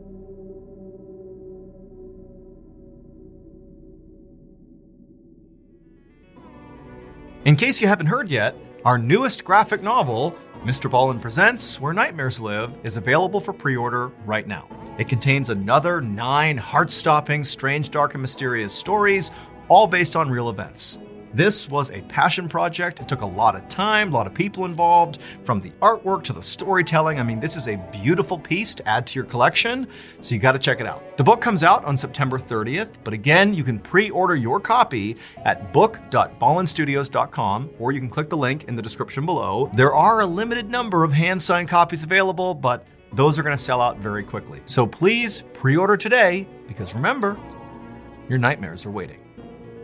Thank you so much for watching. Let me know what you thought of today's episode in the comments. And remember, we have hundreds of videos for you to binge right now.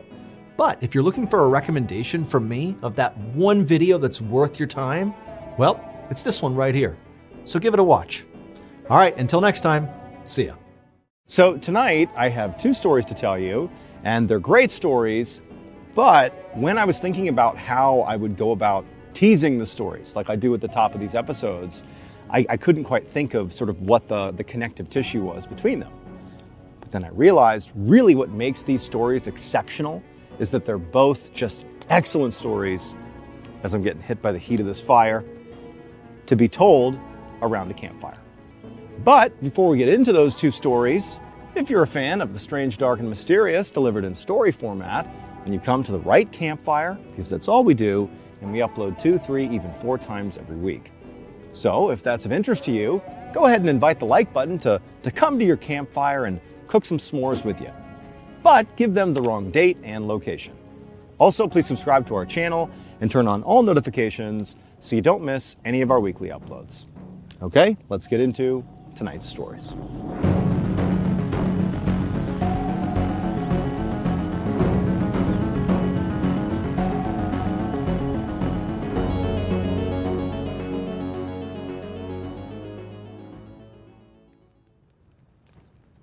In the late 1990s, in rural New York, there were these two teenage girls named Rachel and Molly, and they were both very good friends. They were part of a bigger group of friends in their high school that sort of spent a lot of time together, but Rachel and Molly oftentimes were together by themselves quite a bit. And the thing that sort of drew the two together and really sort of made them friends in the first place and also drew them to that bigger group was their shared love of goth culture. So being goth, especially in the late 90s and early 2000s, if you were like a high school kid, basically meant you wore all black clothes, you had like black, nail polish, black lipstick, your hair's black, you sort of embraced all things dark and macabre. Some people were genuinely very into sort of like the idea of embracing the dark side of things. Other people just did it as like a fashion statement. But in the late 1990s and early 2000s, it was definitely a thing, certainly in America. And Rachel and Molly were both very committed goths, and they just sort of loved that whole vibe. And one of the things that Rachel and Molly really liked to do as goth teenagers is they and their group of friends would go hang out in the local cemetery. Now, at first, the reason they did this was actually to sort of be ironic. It's like they were known as the goth kids in their high school, and so the idea of them hanging out in a cemetery just seemed kind of too on the nose. And so they went out there almost like a joke, the whole group of them. But they found this cemetery was kind of a cool hangout spot, and they began to really enjoy hanging out in the cemetery, and it became sort of like their go-to thing, especially on the weekends. Now, typically when Rachel, Molly, and their friends would go hang out in the cemetery, they would do so at night to sort of maximize, the darkness, really leaning into the whole goth side of things. But also, they would always go as a group, like it was Rachel, Molly, and several other people that would be in the cemetery hanging out at one time. Like Rachel and Molly did not go there just the two of them, it was always a group. And part of the reason was it was just more enjoyable that way, but also, despite their love of spending time in the cemetery, it was still a cemetery at night, and it was, a little bit creepy. And so there was, strength in numbers, and so they liked being there with a group. It felt safer. One Friday night, Rachel was home alone when she got a call from Molly. And Molly asked her, hey, do you want to go hang out in the cemetery? And Rachel's like, duh, like, that's what we do on the weekends. I'd love to go. Like, come pick me up. Let's go. And so Rachel, she gets all ready and, she's waiting outside, and eventually Molly shows up in her car. And the first thing Rachel notices is that Molly's all alone in the car. She is not with the group that normally she would be with when they picked Rachel up. So Rachel, she walks out to the car and she climbs in and she says to Molly, like, hey, so are we now going to pick up the rest of our friends? Like, where is everybody?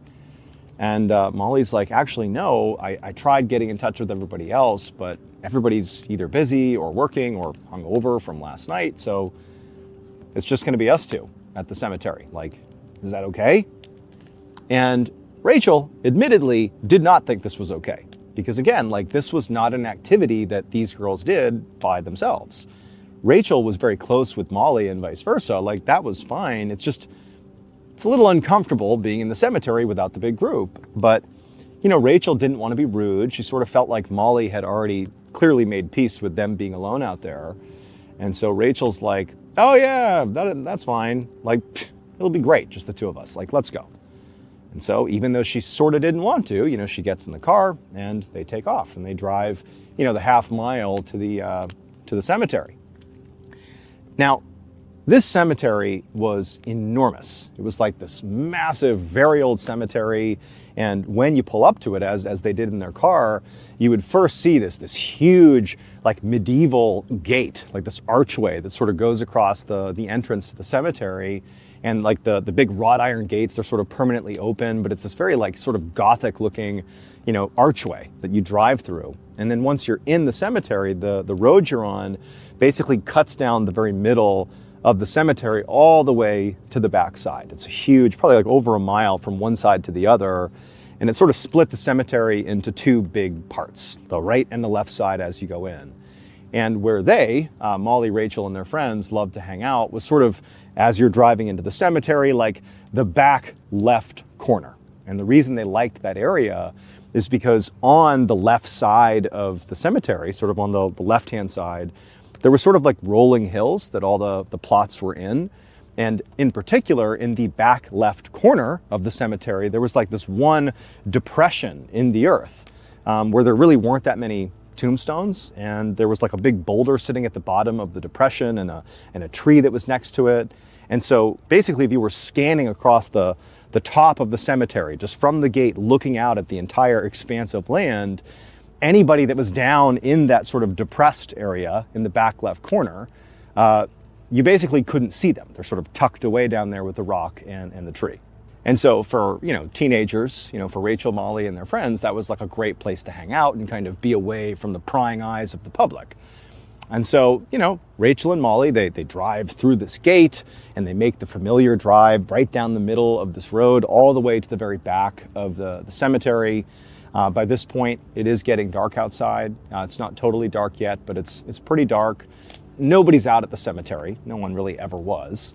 Occasionally on the other side of the cemetery, basically on the exact opposite side from where they would hang out, sometimes the college kids that were in town, there was a university in their town, they would sometimes hop the fence on the other side, and there was like a little bonfire section, like right up against the fence in the cemetery. Totally not allowed, but they would sneak over and do that sometimes. But that was sort of rare. But other than those occasional college students over there, the cemetery was basically always vacant. And so they get to the other side, they park their car, they get out, and they walk right from the road, basically right down this it's a gentle sloping hill, but down into this depression, their hangout spot. And once they get down there, there's that big rock and the tree, and they each took up positions sitting on the rock, leaning against the tree, and then just began crushing cigarettes and just hanging out, because that's what goth teenagers in rural New York in the 1990s did.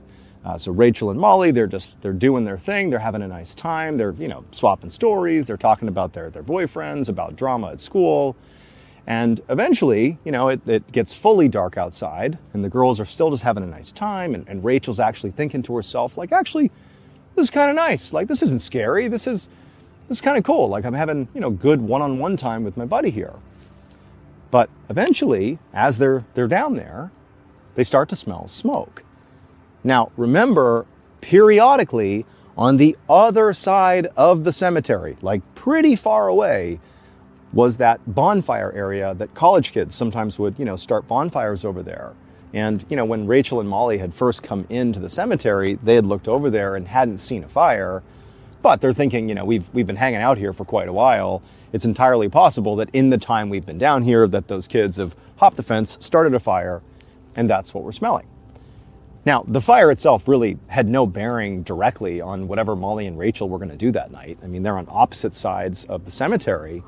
But Rachel and Molly knew that historically, whenever there was a bonfire over there, eventually the police would always show up, because you're not allowed to do that. And they would kick off, the kids, they'd make them put their fire out.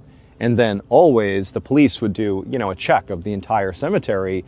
And anybody that was hanging out in there, like Molly and Rachel were, also got kicked out, even if they were not starting fires. And so Molly and Rachel, they look at each other after smelling this fire, and they both sort of have the same thought, like, we should probably just leave, before the police get here and make us leave. And, after all, they'd been there for quite a while. They were about ready to leave anyhow, so this was like no big deal. So, they put out their last cigarette, they got their stuff, and they turned and began walking back up the hill, back in the direction they had come down on, back in the direction of their car. And as they're walking up, they're expecting to crest the hill and, see their car and see the whole cemetery, and, maybe way off in the distance, maybe they'll see a flicker of the bonfire that they must be smelling. But as they walk up and they see their car and they look out across the cemetery, they don't see a fire over there. Instead, basically right over to their right, like, 100 meters away from them, was another sort of depression in the cemetery, another rolling hill that sort of went down out of sight. And they could see basically the tops of a flickering fire, like in the neighboring depression, like 100 meters away. Now, when they showed up, they were definitely alone on this side of the cemetery. There was nobody else here. And so clearly someone has shown up and started a fire while they were here. And they've never seen any behavior like this. This is like completely unusual. Like, no one starts fires over here. Like, what is that? So the two girls they're curious. Like, did the college kids come over here to start a fire? Because again, they can only see the tops of the flames of this fire down in this neighboring depression. They can't see the person or people who are around it.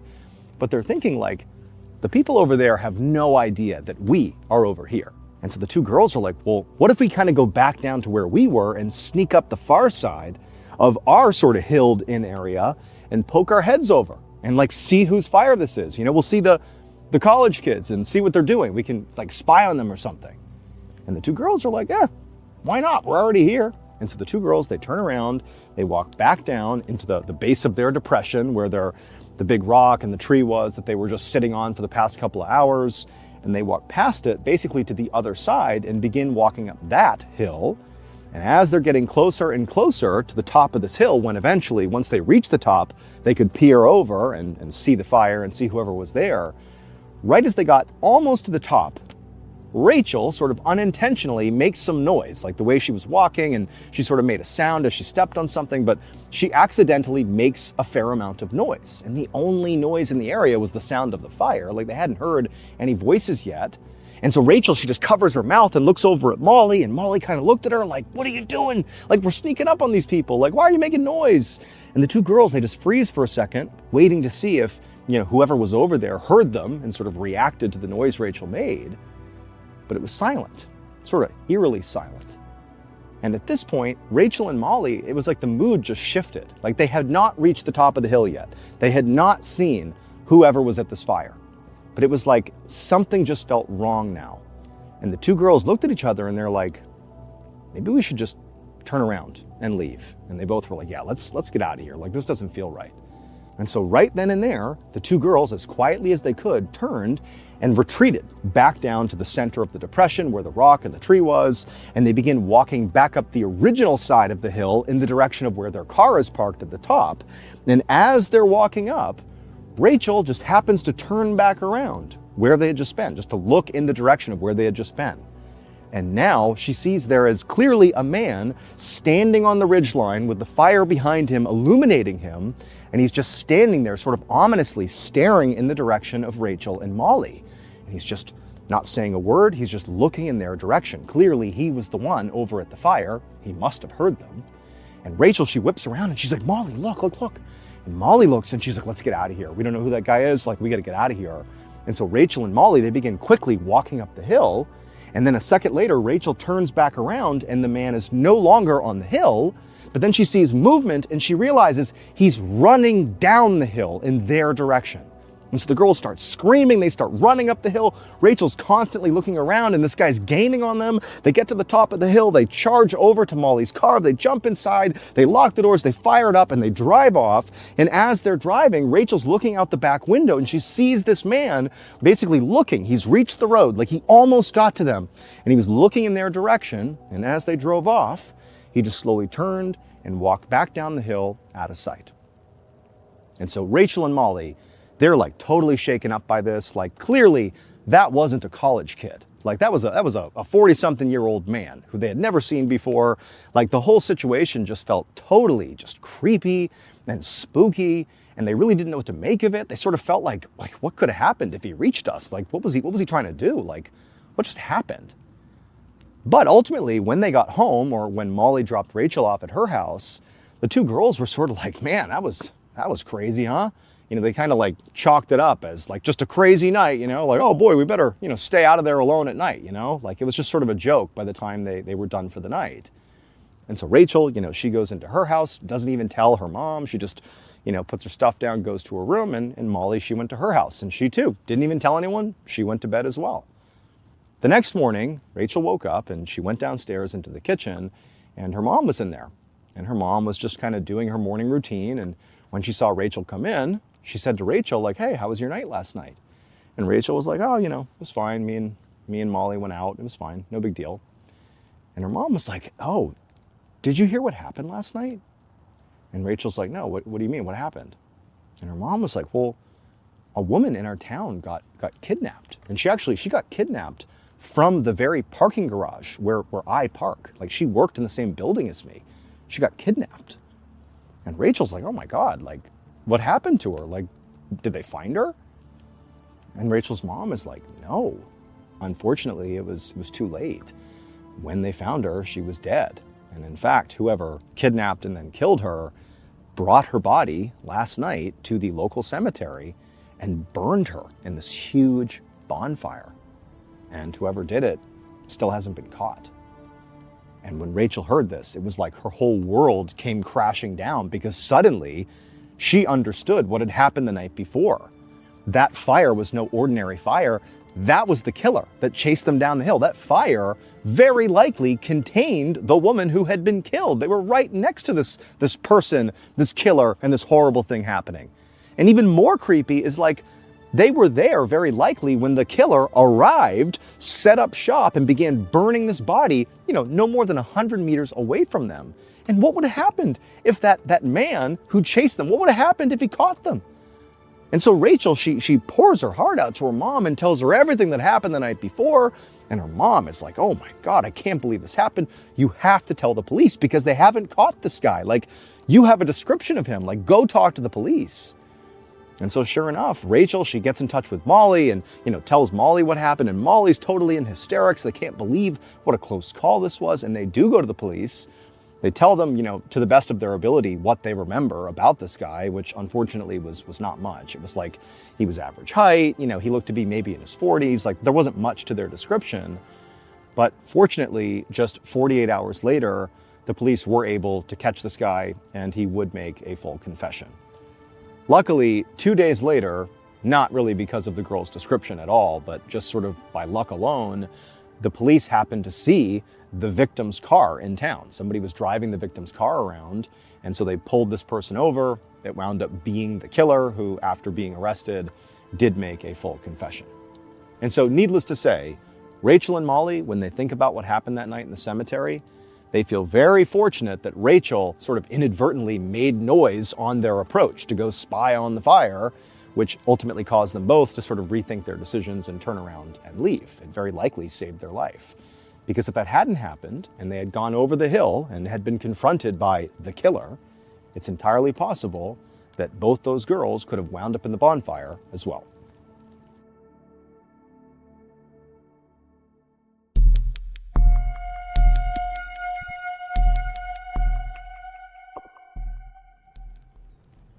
So before I became Mr. Ballen and, told stories on the internet, strange, dark, and mysterious stories, I was in the military.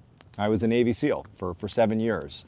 And there was a time where I believed that was going to be my calling in life. But I ultimately got hurt, and honestly, it wasn't really a fit. So I wound up departing, and then obviously the rest is history. I became Mr. Ballen. But, I have lots of stories about my time when I was in the military. I have lots of really funny stories about training and scary stories, about my actual service overseas. But one story that has always stood out to me was actually what it was like to deploy for the very first time to Afghanistan. And this is not really a war story, and that's why this story sort of stands out to me. I spend years, literally almost 3 years, training and becoming a Navy SEAL. And then it's like, okay, I get to my SEAL team on the East Coast in Virginia. And, so SEAL Team 2 is where I was. And we start training for our deployment. And we find out it's going to be to Afghanistan. And, this is back in 2013. And so, going to Afghanistan likely meant combat.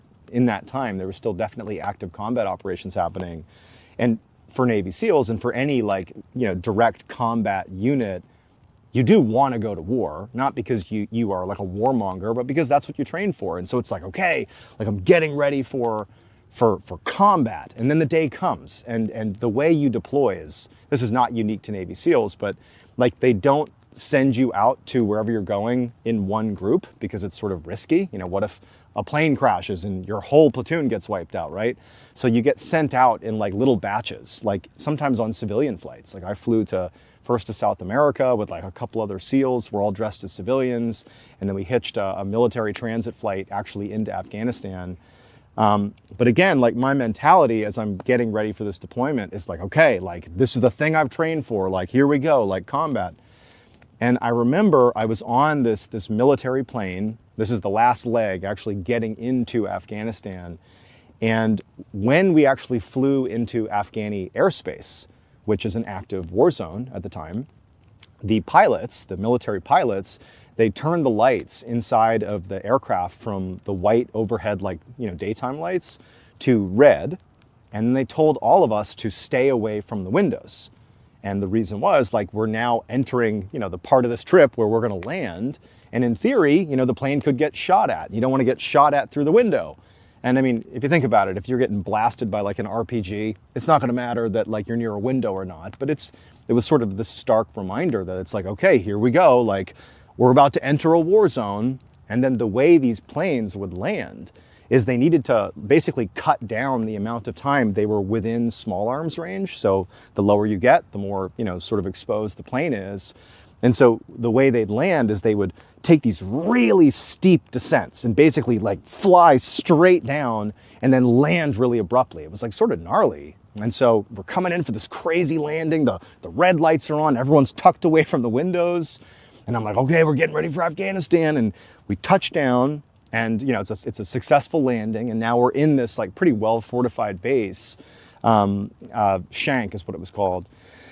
And I remember the back of the plane opened up after we sort of had stopped taxiing. We came to a stop, and the back of the plane opened up. And remember, my mentality is like, okay, we're going to war, right? And I grabbed my pack. The rest of my stuff had been packed on pallets and sent weeks prior. So all I have is a backpack. And me and a buddy of mine, another guy on my team, we walk out the runway, and we basically see Afghanistan really for the first time, because I really had the windows on the airplane, by the way, were like these little portholes. You really never got a good look, not to mention we had to avoid the windows. So this is like my first view of Afghanistan. And I remember just like looking around, and it was just unbelievably beautiful. Like, Afghanistan is shockingly beautiful.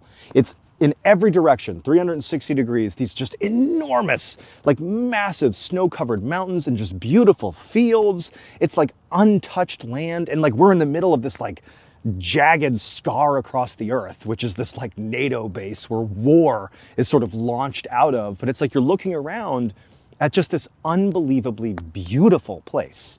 And it was like in such contrast to what I believed I was coming here for, or what I was there for, like to fight in a war.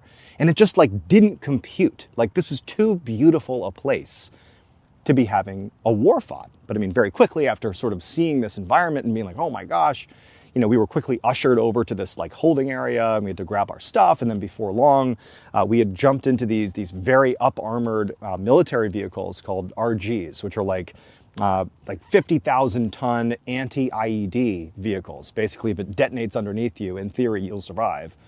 And out we go, from the base we were on out to this like very forward operating base that was sort of out in the sticks. And it was like sort of a vulnerable spot. And it was where we were going to be operating from for the next 6 months. Our mission was pretty vulnerable. We were out sort of actually actively fighting the war. But that first night, we get to our actual base, this very stripped down, like very vulnerable spot out in the middle of nowhere. And when we got there, there were the previous team was still there. They were wrapping up their deployment, and there were interpreters who are a central part of the warfighting effort, from our side. And a lot of these interpreters who are pretty young, like in their 20s, like they've been out there working with various units that have come through those bases for years. And because they're working with NATO, they don't have a place outside of the base. Like, they're targeted by the Taliban and other sort of militant groups because, they're working for NATO. They're traitors, And so the great promise for these interpreters is that by working with NATO, eventually they'll be given the opportunity to leave Afghanistan and come to the United States. And for some people, that's true. Not true for everybody, but these interpreters are like hard as nails. They've been in so many gunfights. Like, these people have seen some crazy stuff. And my role was to work with these interpreters. I was going to be someone that worked with our partner force. And so I get to this little outstation. It's late at night, and it's sort of overwhelming, this whole thing. The team that was already there, SEAL Team 8, they were like so like cowboy by this point. They'd been in combat now for the last 6 months. They're all just like jacked and huge beards. Like they could care less about anything. And I'm like super green. And I went and I met with one of our interpreters to like sort of give me a lay of the land of what to expect over the next couple of days. And so we talked about some operations we'd likely do and sort of, got to know each other a little bit. But at some point, one of these interpreters, the guy I was talking to, who maybe was like 25, 26, and I was in my 20s too, he said to me, he goes, bro, and they all talk in like Western slang. Like their English is like rugged, like American military slang, because they're around like 18-year-old Marines 24/7. He's like, bro, have you heard the story of what was in the cave in Kandahar? Now, we were in a different part of Afghanistan, but he was referencing Kandahar, Afghanistan. And what I would come to find out is there was this story about a giant, like a creature, some huge creature that lived in a cave out in the mountains of Kandahar. And like Afghanistan, again, is this huge, just like mountains everywhere. And there are all these cave systems up in these mountains, some of which are like untouched by humanity. And this Terp was like, bro, I'm telling you, it's real. Like there was a giant up in the caves in Kandahar. Like, have you heard about this? Like, I want to know more. The interpreter did. And so, we didn't really talk much more than that, but it was planted in my mind that there was like this real belief by this interpreter that there was like some truth to this, what sounded like sort of a folklore, this crazy story about a giant in a cave. And so it stuck with me. It stuck with me that I'd heard that story. Fast forward, years later, I'm out of the military, and I've become MrBallen. I've begun telling strange, dark, and mysterious stories on the internet. And I was thinking about what stories I wanted to tell. This was like in the very early days of having the channel. And I suddenly remembered like the Kandahar giant. And I was like, man, I want to look into that and see if there's any truth to what my interpreter was getting at. And sure enough, I found like this treasure trove of testimony from this special operations group, the Green Berets, that apparently did. Like this one particular group of Green Berets that apparently came in touch with something otherworldly up in the caves of Kandahar. And in particular, there was one soldier who just went by Mr. K because he was worried about his name getting out there, who gave just like shocking testimony about what they saw.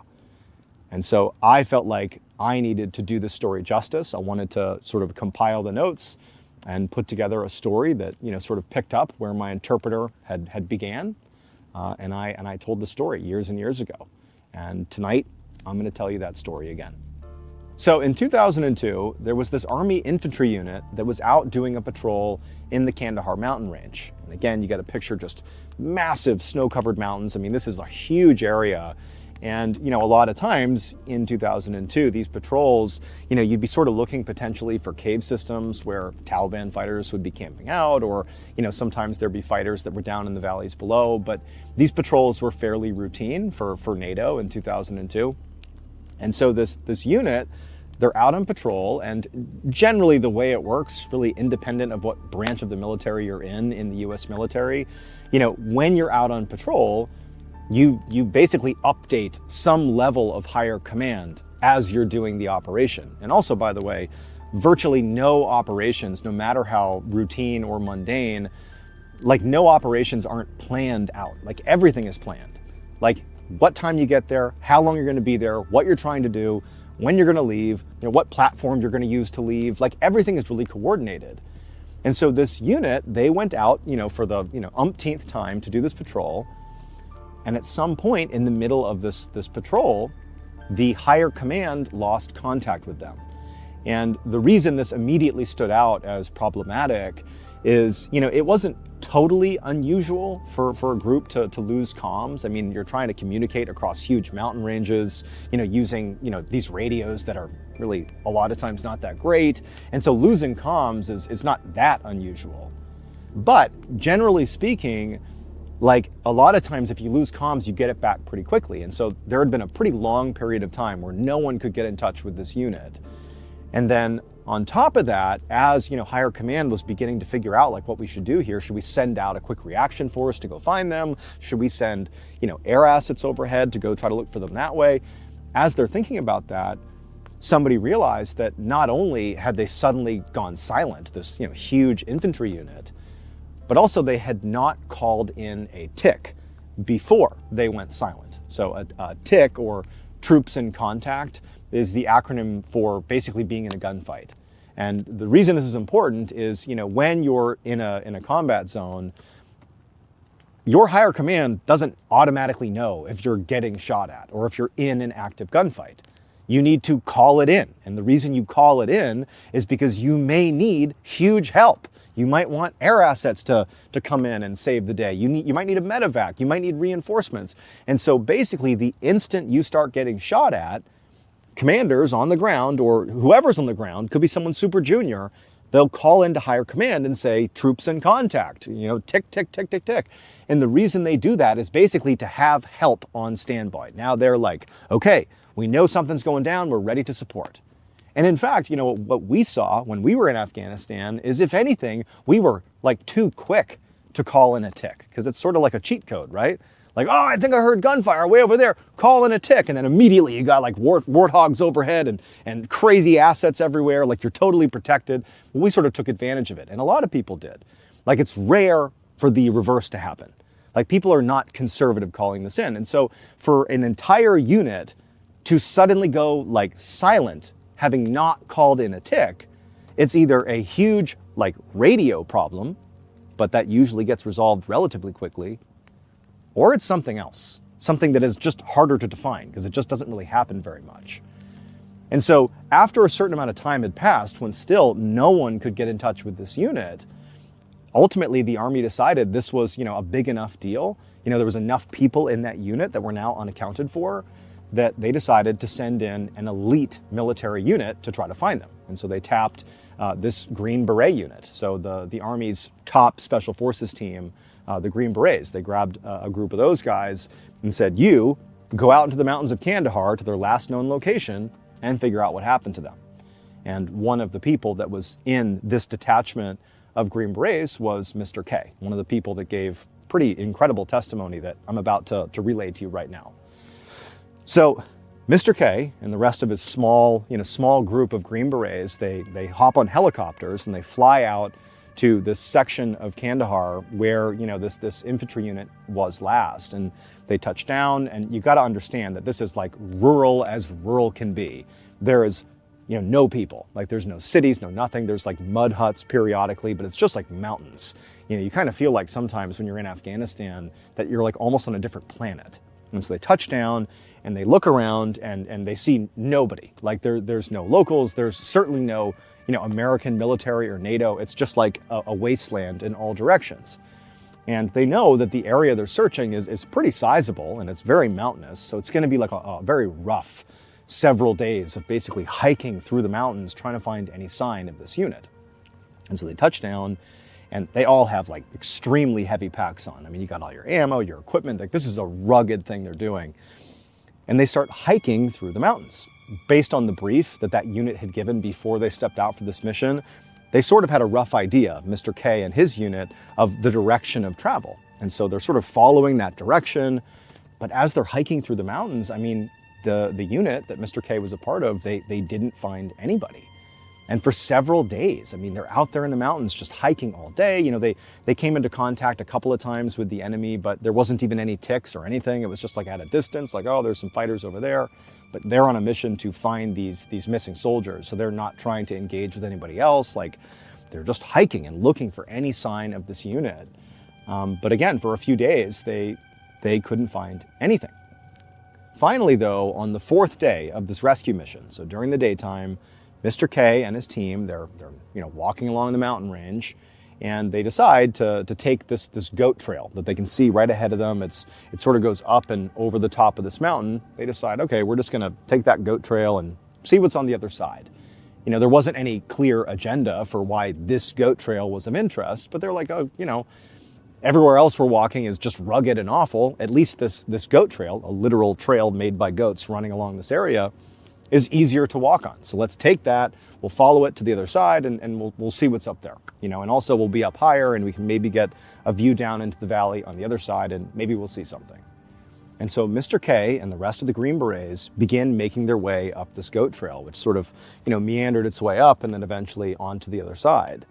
And as they're walking up, they start to notice these little bits of plastic and metal sort of strewn about on the trail. And at first, as they're walking, they don't actually know what they are. But as they keep moving, they start to realize that these are parts of military equipment. Like these are parts of radios and other stuff that would definitely belong to, for example, an infantry unit. And so now, like Mr. K and the others, they got their rifles sort of ready to go. They're walking up more apprehensively because they're thinking like, this is obviously connected to what we're looking for. Like, who knows what we're gonna find once we cross the top of this mountain? Like, are we gonna find like a bloodbath? Are we gonna find the missing unit waiting for us? Like, they don't know. And so they continue walking up this trail, and as they get higher and higher, they find bigger and bigger pieces of military equipment on the ground, like whole military backpacks, like bigger chunks of radios. And then also they began finding bits of uniform, like military uniforms that even in some cases still had like name tags and patches on them. And they were able to see very clearly that those uniforms, at least, definitely belonged to the specific unit they were looking for. So they know, like, they've discovered their first real lead here, and it doesn't look good.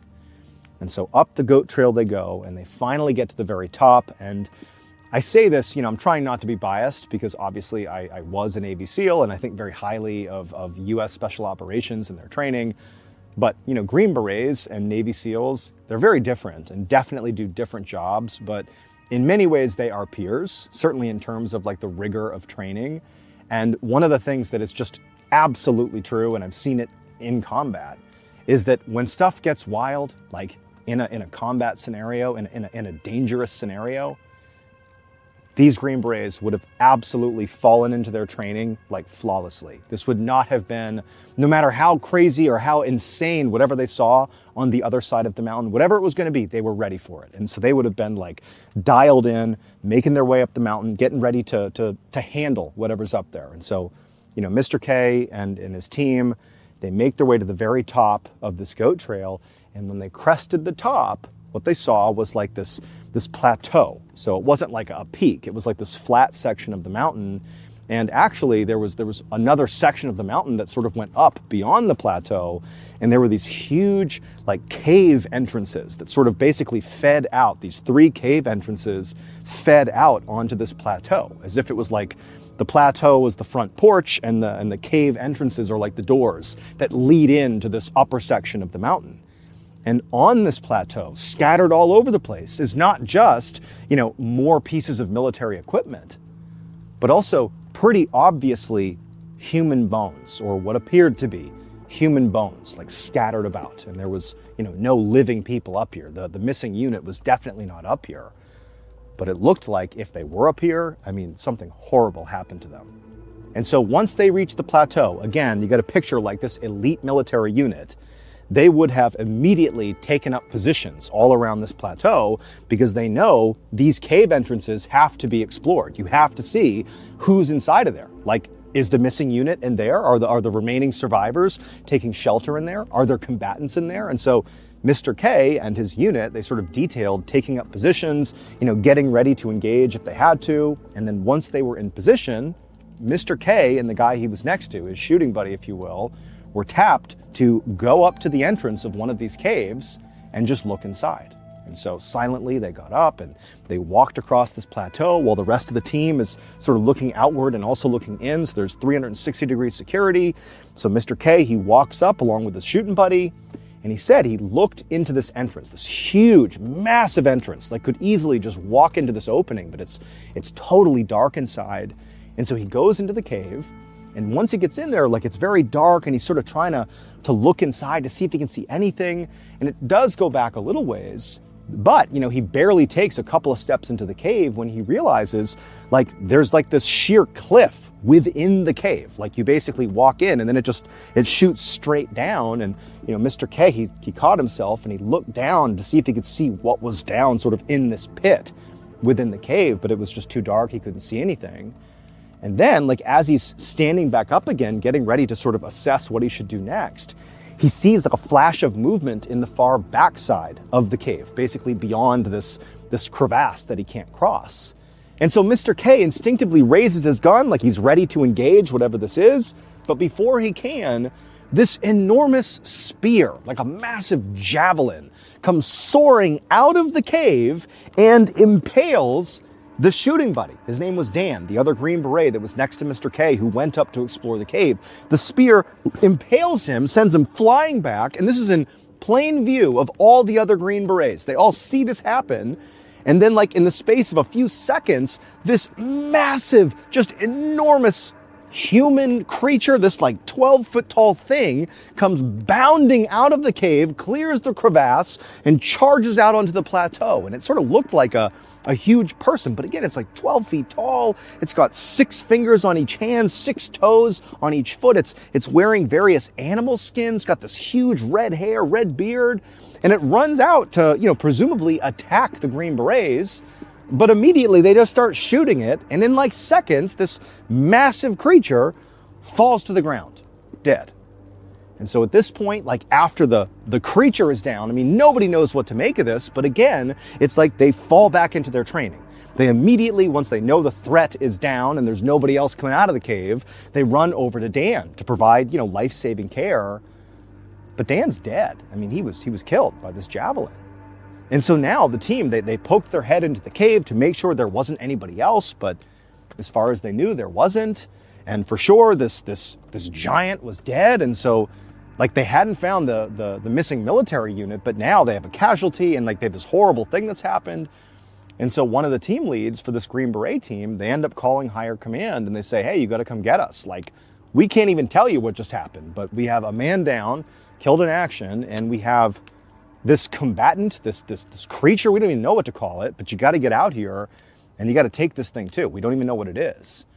And so not long after, 2 helos showed up, and one of them was to transport the Green Berets and to transport Dan back to the base. And then the other helo had this huge net that they basically wrapped around this dead, huge giant, and they strapped it up to the underside of the helo, and then they flew off with this giant.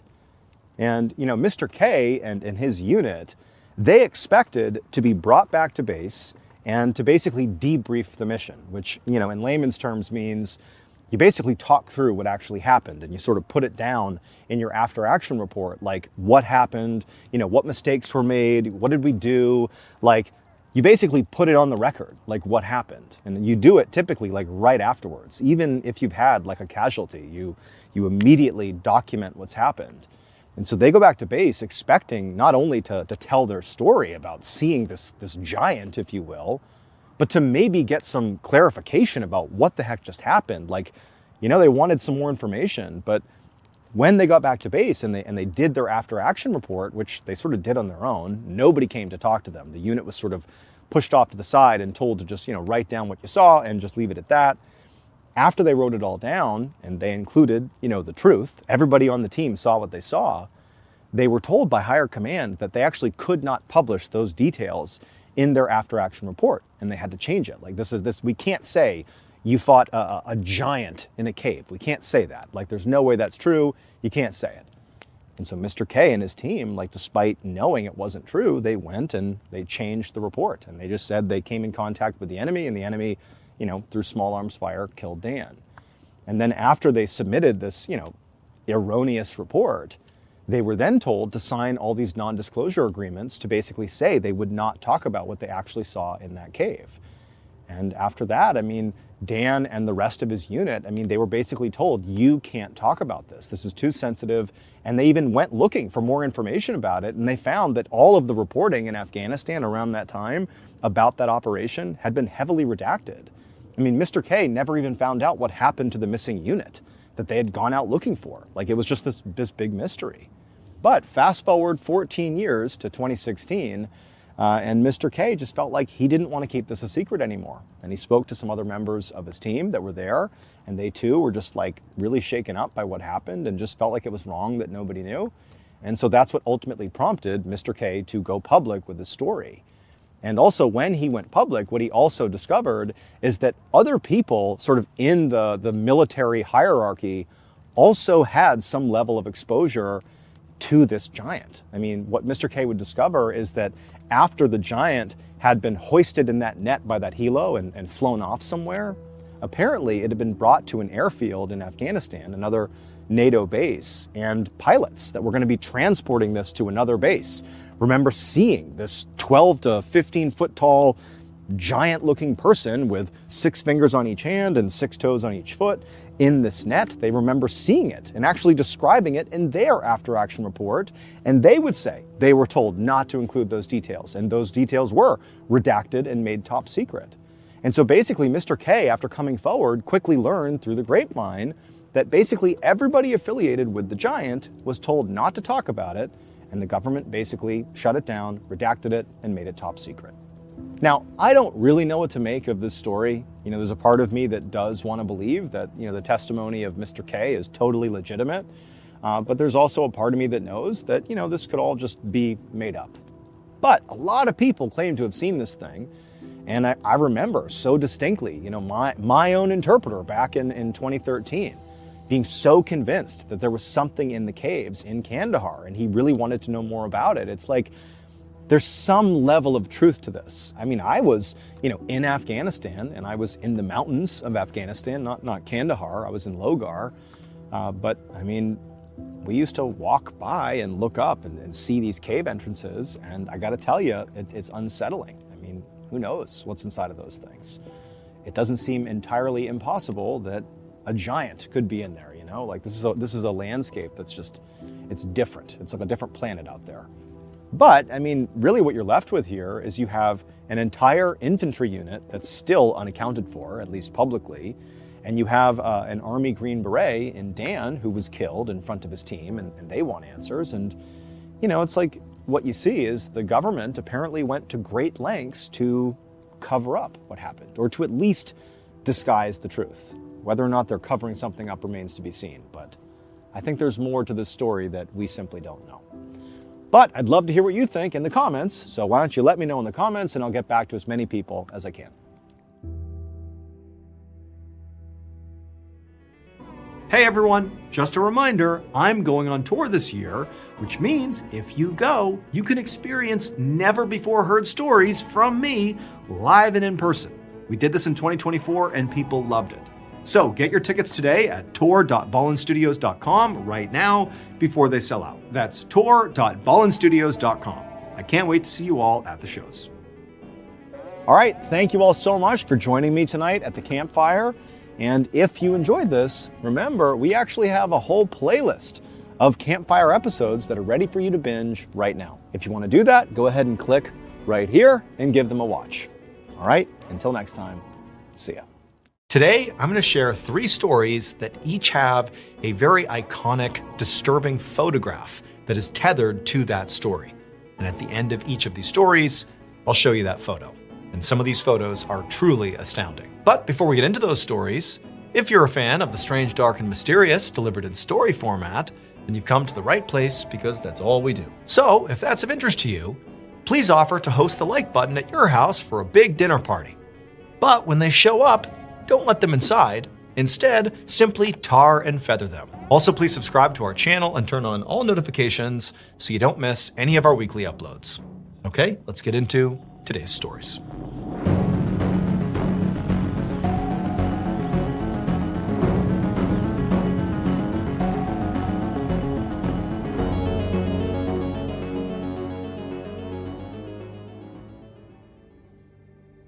On the morning of October 21st, 1990, a 30-year-old man named Lee Hunsho and 3 of his friends hiked up Bilu Mountain, which is located in northern Taiwan. Now, by this point, the group had already been hiking for several hours, and so they were quite tired. I mean, Lee's legs absolutely burned, but Lee and the others kept on pushing until they reached the top of this rocky ridge. They all stopped and were able to catch their breath for a minute. So Lee was a bank manager, but he was also a very outdoorsy person, and he'd been wanting to do this hike up Bilu Mountain for a long time because it was sort of like a rite of passage for hikers in Taiwan. It took an average of almost 8 hours to get to the top and back down again, and the terrain could be really rough. As a result, it was considered one of the most challenging hikes in all of Taiwan, But despite that, it was also a major tourist destination that was usually really busy, with lots of people attempting to do this hike. But on this particular day, for whatever reason, the friends had not seen anybody else on this trail. No one.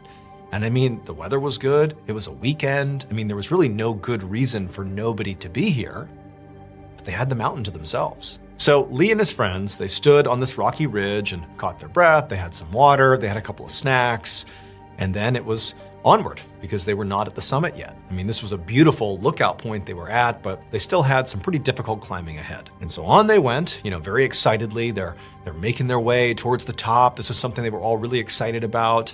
And eventually they reached this section of the mountain that was sort of famous amongst tourists because it was a really, really steep section where the only way to get up was actually to climb a rope. There was a rope anchored into the mountain where, hikers had to grab the rope and walk and pull themselves up this section. It was like this kind of cool part that made you feel really rugged. And so when the men got to the spot, they all wanted to make sure there was a picture of them navigating this particular terrain. And so one by one, each of the men got on the rope and sort of paused at some point and turned around and made sure to get a cool picture of themselves making this really difficult section of the climb. And then once they had all taken their picture, they actually went the rest of the way up the rope and continued all the way up to the summit. And once they were on the summit, the friends actually didn't spend a whole lot of time there. I mean, remember, it takes almost 8 hours to do this entire round trip. And so you're sort of fighting against the darkness. You want to get back down before the sun goes down. And so they were up there long enough to get a couple of pictures and, again, to take stock of the fact that basically no one is here. In fact, literally, nobody is here but them. It just seems sort of surreal. This is such a beautiful place, such a popular place. Why is nobody here? But didn't matter. They got their pictures, they got their beautiful scenery, they had some more water and snacks, and then they began making their descent. Now, on the way up, the friends had all been together. There was no separation. They were all, one by one, navigating each part of the terrain and making their way up together. But on the return trip, they got pretty separated, in part because Lee was really dragging behind. He was just so tired from the ascent that he sort of told the others, like, hey, go ahead, like you can walk ahead of me. We all know where we're going. We're going down and we'll meet at the car, so just go on ahead. And so Lee's friends had done just that. They had sort of taken off and gotten a bit of a lead on Lee. And so after a couple of hours of the group sort of broken up, making their way down the mountain, the friends in the front, who had left Lee behind effectively, they stopped at a certain point and they realized like they were really huffing it down the mountain, moving really quickly. And they thought, you know what? Lee was really tired up there. Maybe we ought to just sit here and wait for a minute and let him catch up, and then we'll make the final stretch together. And so the friends, they stop. And again, they're sort of looking around thinking how weird it is that nobody else is here but them. Like still, no one's come up the mountain. No one's come down the mountain. It's just them. It's very odd. They're sitting there waiting and they're looking back up the trail, expecting Lee to show up anytime, but he doesn't. And so eventually one of the friends says, you know what, you guys stay here. I'm gonna go back up the mountain a little ways and just see if I can catch Lee and just walk with him back down. I'm sure he's just exhausted and, I'll help him sort of finish up the hike here. And so this one friend, he begins going back up the trail. And for quite a while, he's basically hiking back up the mountain. And the whole time he's expecting he's gonna run into Lee. He has to. I mean, there were other trails that spidered off on the way down. So it was possible to take a wrong turn and sort of accidentally go down the wrong path. But for the most part, it was pretty linear. But as he's going up, he has not found Lee. And after a while, he's been hiking for like an hour back up the mountain and still no Lee. And he thinks, you know what, I can't do this. It's getting dark out. I have to go back and catch up with the other friends and just go down to the car, because at this point, it seems pretty likely that Lee must have gotten turned around and he must have taken one of those other pathways. And now he's probably ahead of me. He's probably down at the car by this point. And so this friend who had done the rescue mission turned around, went back down, linked up with the other friends that were still sitting there waiting for him. Together, they walked all the way down the trail and they got to the car. And when they got there, they're expecting to see Lee, but he wasn't there. And by now, the sun had basically set. And so the friends realized that, okay, like we have a real problem here. I mean, clearly Lee didn't just get lost. He's still on the mountain somewhere. And like, what are we gonna do? It's about to be nighttime. Like, we can't go up there looking for him. And so they hopped in their car and they drove to the nearest police station to tell them to go look for Lee. And sure enough, there would be this huge search that was launched for Lee. And over the coming week, there were all these people out scouring the mountain looking for Lee, but they couldn't find him. And after a week of searching, the police had to call it off. And so Lee's friends and family were left with this huge question mark. Like, where did he go? What happened to him? The not knowing was in some ways worse than having found out he had died or something. And so there's this horrible uncertainty. Nobody really knows how to react to this. Do you grieve his loss now, or do you hold out hope that maybe he's still alive? Well, the friends and family kind of did the latter. They kind of held out hope that, maybe he's out there somewhere. And weeks turned into months, and eventually 4 months went by. And it was at that point that other hikers who were making their way up the mountain, they went off the trail on purpose. They were sort of off the trail for a bit, and they came across Lee's body. Now, the immediate reaction was obviously devastation for Lee's family and friends, but at least it seemed like they were going to get closure about what actually happened to Lee. However, when police began to investigate what actually killed Lee and why, they ran into a lot of anomalies. Number one, they did an autopsy and they couldn't figure out what killed him. There was no clear cause of death. Number two, where he was found, he was just kind of sitting there, with his back against the mountain. His pack was right next to him. It almost seemed like he just sat down and then just died in place. But again, there's no clear cause of death. There was no obvious, trauma he sustained. It certainly didn't seem like he fell. He didn't appear to have any obvious injuries. He just stopped at some point on the mountain and died. And on top of that, remember, Lee is like a seasoned climber. He had supplies in his bag that could at least last him for some time. He had a flashlight, he had a compass. He knew where he needed to go, down the mountain to the car. Why is he stopping? Again, no injuries, no clear injuries. Why is he stopping right there until he dies? It just didn't add up. But then there was another very strange development that sort of took the story in a totally new direction. One of the friends who was with Lee on that doomed hike, the one who had the camera that took pictures of all of them climbing up that rope and took pictures up on the summit, he went and got his pictures developed shortly after Lee had been found dead. And when he went through the photos from their trip, he could not believe what he found. Here is the photo of Lee posing with that rope. And if you notice, at the top of this segment, there's a person clearly up there looking down at Lee and his friends. But remember, they didn't see anybody else on the mountain the entire time they were there. And they certainly did not see that appears to be a young girl in a red jacket, right at the top of the segment they were in when they were taking those photos. They didn't see her. They would have absolutely communicated with her, but they didn't see her. And so they have this photo of this girl in Lee's picture, but she wasn't in any of the other photos. She was just in Lee's. And making this even stranger is there was this myth about this mountain, that there were these spirits on this mountain that would sometimes target hikers and lead them astray away from their friends off the trail, where effectively they would die. And wouldn't you know it, it seemed an awful lot like Lee was led astray and just sort of sat down and died on the mountain shortly after that picture captured this girl in red looking down at him.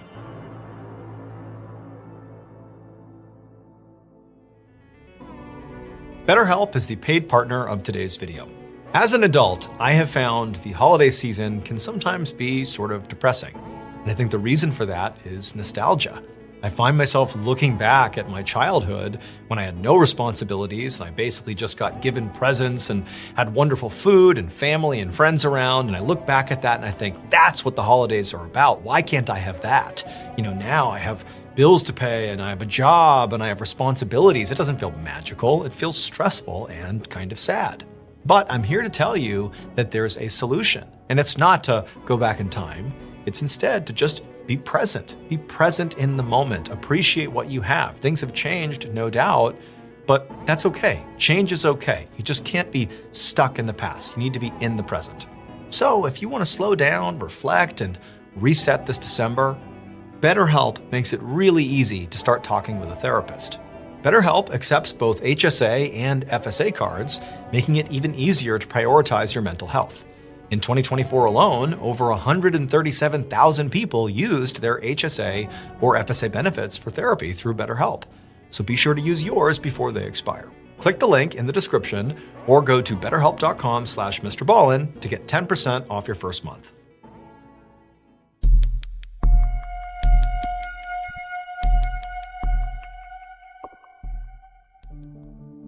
On the morning of August 8th, 2024, a 48-year-old Russian woman named Lyudmila Lazarenko sat on the floor of a bungalow deep in the Amazon rainforest in Peru. The bungalow was small and mostly just for sleeping, but it was connected to a communal kitchen and dining space. Lyudmila sat right in the middle of the bungalow on the floor, with her eyes closed and her legs crossed, and she was trying to meditate, but the sounds of the birds and the insects outside in the rainforest, plus the sound of her friend, Ivan Kuzmin, who was moving around in the attached kitchen, were making it hard for her to concentrate. And so Lyudmila finally gave up on meditating for right now, and she opened her eyes and she looked out towards the kitchen, and she saw her friend, Ivan, who was 38 years old and from Ukraine, and he was busy brewing some tea. So Lyudmila and Ivan genuinely were just platonic friends. In fact, Lyudmila, she was married and had 2 kids, but she was out here alone. She and Ivan were actually part of what was a retreat out in the Amazonian rainforest with other people from all over the world who would come out here to meditate in nature and do some soul searching and hopefully come back to their regular lives with some additional perspective. Now, Lyudmila and Ivan had been going to retreats like this for the better part of 2 years, and that was actually how the two had met each other. And so they were just friends. They had this similar interest in going to retreats like this one. But there was one aspect of these retreats that really is the thing that drew Lyudmila and Ivan out to the rainforest. It was not just to sit in nature and just hope for the best. They would go to these ayahuasca retreats, where basically they were led through this meditative process where they would drink this very special tea that would sort of affect you in different ways. And, some people believed it sort of led you on this spiritual journey where, it's just this very powerful, soul-searching event where you come out of this thing feeling like a different person. If you've had trauma in your life, or you have, post-traumatic stress, or maybe you have trauma in your life that you're not even aware of, going through this style of retreat, these ayahuasca retreats, people have said has been very powerful and transformative. And Lyudmila, she lived a pretty typical life back home. She's a very busy mom and a wife, and she found doing these retreats really offered her a big reset. She felt like it was the one chance for her to kind of disconnect from responsibility and just be at peace. And Ivan, for the most part, felt very much the same way. I mean, he came to these retreats for similar reasons for his own life. And so here they are, they're out in the rainforest, and they're brewing up some tea, some ayahuasca tea, and they're in this bungalow and they're getting ready to have this sort of meditative journey, but they were about to break a very important rule. So the man who ran this particular retreat out in this part of the rainforest, he made it explicitly clear to everybody who came out there that no matter how many times you've come to these retreats or similar retreats, you never, ever drink the ayahuasca without a shaman present, basically without somebody else there to sort of help guide you through this process. If you were to do it on your own, who knows what could happen. And so everybody knew you cannot do this on your own. But Lyudmila and Ivan, they felt like, I get it. We're not supposed to do that. We know that. But we've done this so many times and we know what we're doing. So let's just brew up some ayahuasca of our own, and we'll stay in our bungalow and we'll drink it ourselves. We'll have our own experience. Nobody will even know. And so that's what Ivan was doing in the kitchen. He was making ayahuasca tea. And when he was done, he grabbed 2 mugs of this tea. He walked back over to Lyudmila, who was in the bungalow section. He sat down next to her. They drank their tea, and they both laid down on the ground and closed their eyes. A couple of hours later, the director of this retreat, who at the time was directing some group meditation not very far away from the bungalow where Ivan and Lyudmila were, he was doing this group meditation when he heard a loud scream, and it was coming from somewhere near the bungalows. And instinctively, he got up, he abandoned the group he was with, and he ran to the scream. And he saw one of his staff members. She was the one who screamed, and she was standing looking into the bungalow where Ivan and Lyudmila were. And so the director rushes over and gets right next to this woman, and he looks into the bungalow. And immediately, he knew 2 things. One, he knew for a fact these 2, Ivan and Lyudmila, had broken the rule. They had taken ayahuasca without a shaman present. And 2, they had paid a horrible, horrible price. So ayahuasca is not just some herbal tea. It is a very powerful hallucinogen. And that's the whole point. People go out into the rainforest for these retreats and drink this hallucinogen in order to basically have perspective on their lives that you can only get by, introducing this chemical and causing yourself to hallucinate. People talk about almost seeing themselves from the outside looking in and like having this deeply spiritual event where you come out of your trip, that's what it's called, feeling like, oh my goodness, I know myself better now because of the hallucinations I just went through. But critically, the reason you have to have a shaman present in these retreats is really for safety.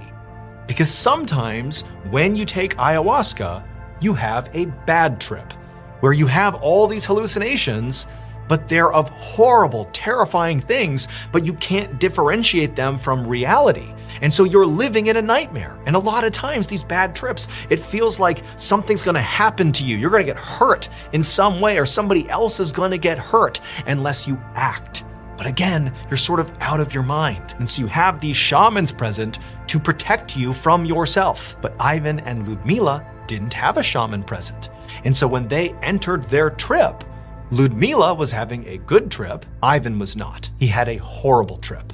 And in his trip, he believed that Ludmila had become possessed by evil spirits, and he needed to save her soul. And how was he gonna save her? Well, he took a metal bottle and beat her savagely, and then he went and got a knife from the communal kitchen and he proceeded to dismember her. That staff member who walked over and screamed, they looked in and saw Ivan looking at them, smiling, totally insane looking, still high on ayahuasca, and there are pieces of Ludmila all over the bungalow. Here is a picture that was taken of Ivan very shortly after that staff member discovered this bloodbath inside of the bungalow. Ivan is literally sitting on the ground, feet away from pieces of Ludmila. He's just murdered her savagely, and he's still absolutely tripping on ayahuasca.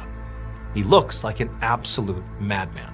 Ivan would come down from his ayahuasca trip, and when he did, he immediately confessed to what he had done, and he was arrested for murder, and he is currently serving time in prison in Peru.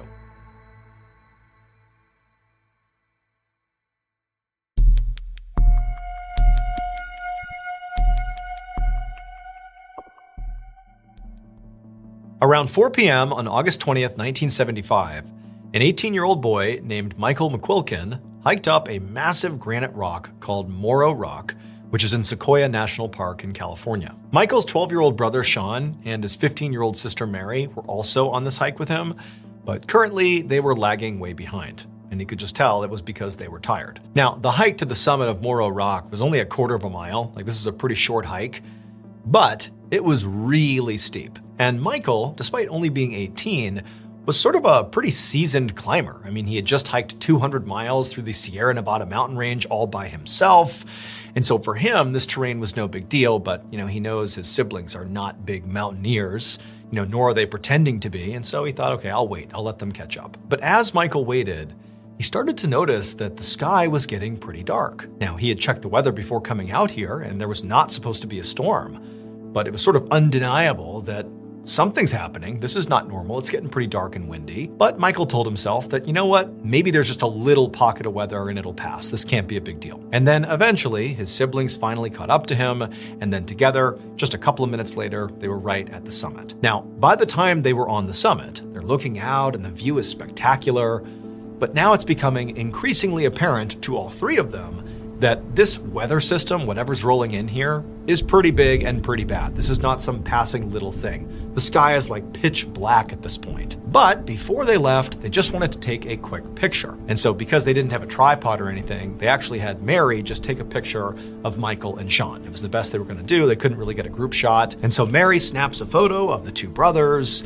And then after taking this photo, they put the camera away and they're about to begin their descent when suddenly, all around them, everything turns bright white and there's this loud cracking sound, and then Michael is thrown to the ground, and before he has any idea what's going on, he's looking over and he sees his brothers on the ground, his sisters on the ground, and in fact, he sees smoke coming off of Sean's back. And that's when he realized they had just been struck by lightning. Now, Michael didn't really know if he was badly hurt or not, but he was able to jump right to his feet, and he felt like he was basically okay. And his sister also, she was able to stand up, and they're obviously both disoriented and shocked.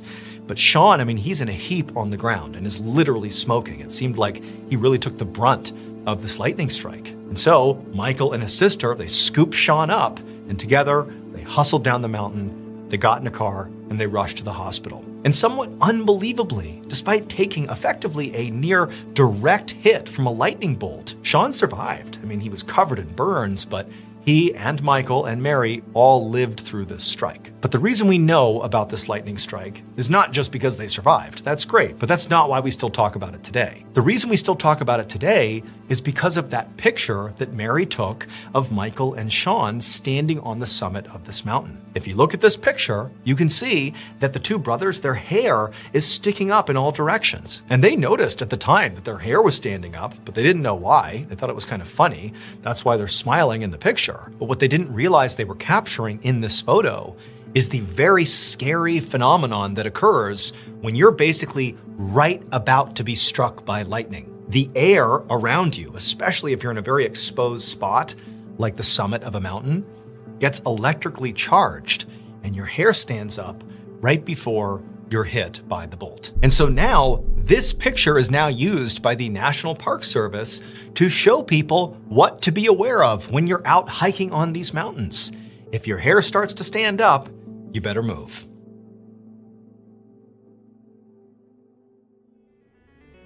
Thank you so much for watching. Let me know what you thought of today's episode in the comments.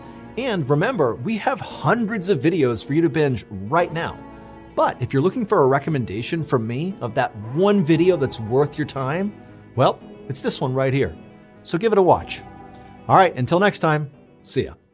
Today, we're going to look at 3 places you can't go and people who went there anyways. But before we get into today's stories, if you're a fan of the strange, dark, and mysterious delivered in story format, then you've come to the right place because that's all we do, and we upload 2 or 3 times every week. So if that's of interest to you, the next time the like button needs a pair of socks, offer to loan them a pair of yours. But make sure they're the kind of socks that immediately slip down under your heel into the shoe as soon as you start walking. Also, please subscribe to our channel and turn on all notifications so you don't miss any of our weekly uploads. All right, let's get into today's stories.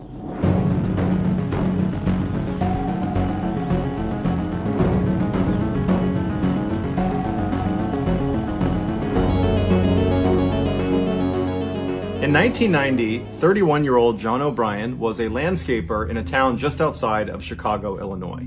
In January of that year, he and his friend David decided they wanted to escape the cold Chicago winter and go on some vacation to somewhere nice and warm. And so they decided to book a trip to the very sunny Caribbean islands of Trinidad and Tobago. They left for their trip just a couple of days later, which was believed to be January 8th or January 9th, and the hotel they were staying in was right near the airport in Trinidad. So they land in Trinidad, they get off their plane, they make their way out of the airport, they go to their hotel, they drop their luggage, and then they headed out to explore the town. And over the next couple of days, they not only explored Trinidad, but also the island of Tobago, which was a 4-hour boat ride away. And they had great food, they saw some really cool attractions, and just overall, they had a chance to relax in the warm weather while all their friends back home were freezing in Chicago. And so, by all accounts, their vacation was going exactly to plan until Sunday, the 14th of January. This was the day before they were supposed to fly back to Chicago. That day, John began complaining of some unnamed health issue, which has not been made public, so we don't know what it is, and he went to some drugstore in town in Trinidad to look for a specific medication for this unnamed health issue.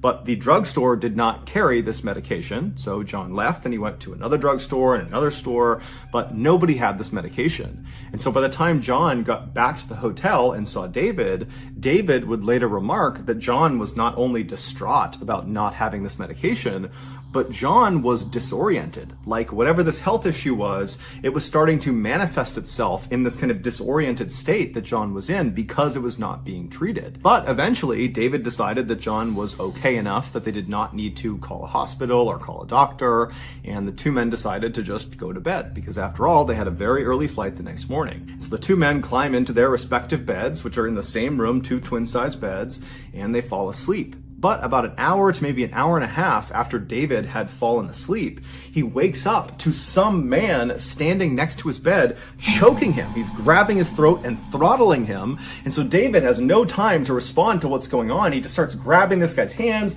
and he manages to push them off of him. And then this guy who's standing next to his bed grabs the lamp next to him and smashes David with it.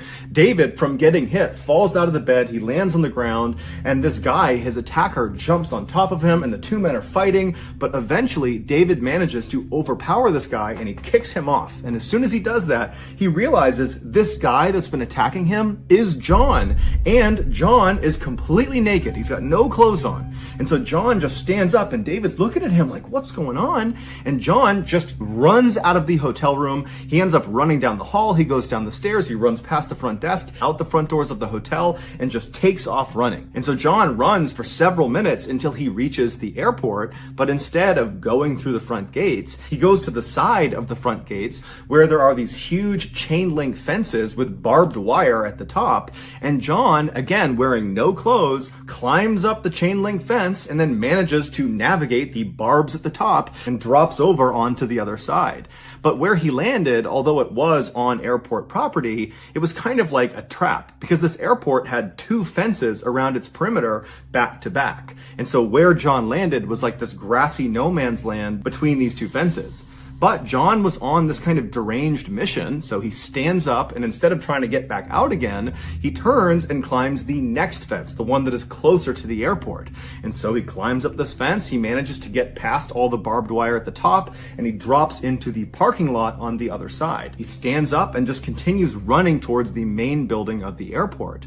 But between him and the main building of this airport is this huge concrete wall that doesn't look like it has any place to grab onto to climb over it. But John runs up to this wall and manages to climb up and over the wall.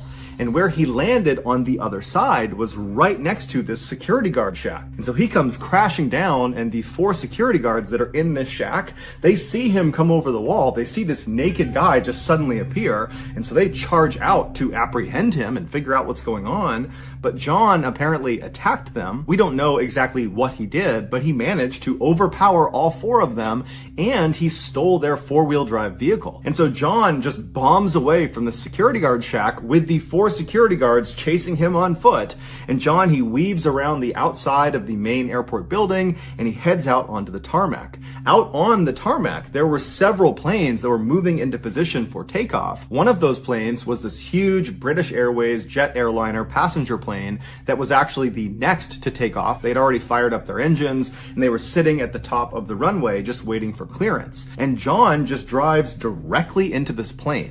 But the vehicle he was driving, this little 4-wheel drive vehicle, it was not tall enough to actually strike the main body of this plane. So instead, when he hit this plane, he basically got wedged underneath one of the wings. At this point, the 4 security guards that had been attacked and had their vehicle stolen from them, I mean, they're running towards the tarmac, but they've also alerted other security personnel in the airport who are all streaming out onto the tarmac towards this British Airways plane and this vehicle and John. And so as they are descending on the scene, the security guards would see John from the passenger seat of this 4-wheel drive vehicle. He stands up and they can see he's got a pretty nasty cut on his shoulder.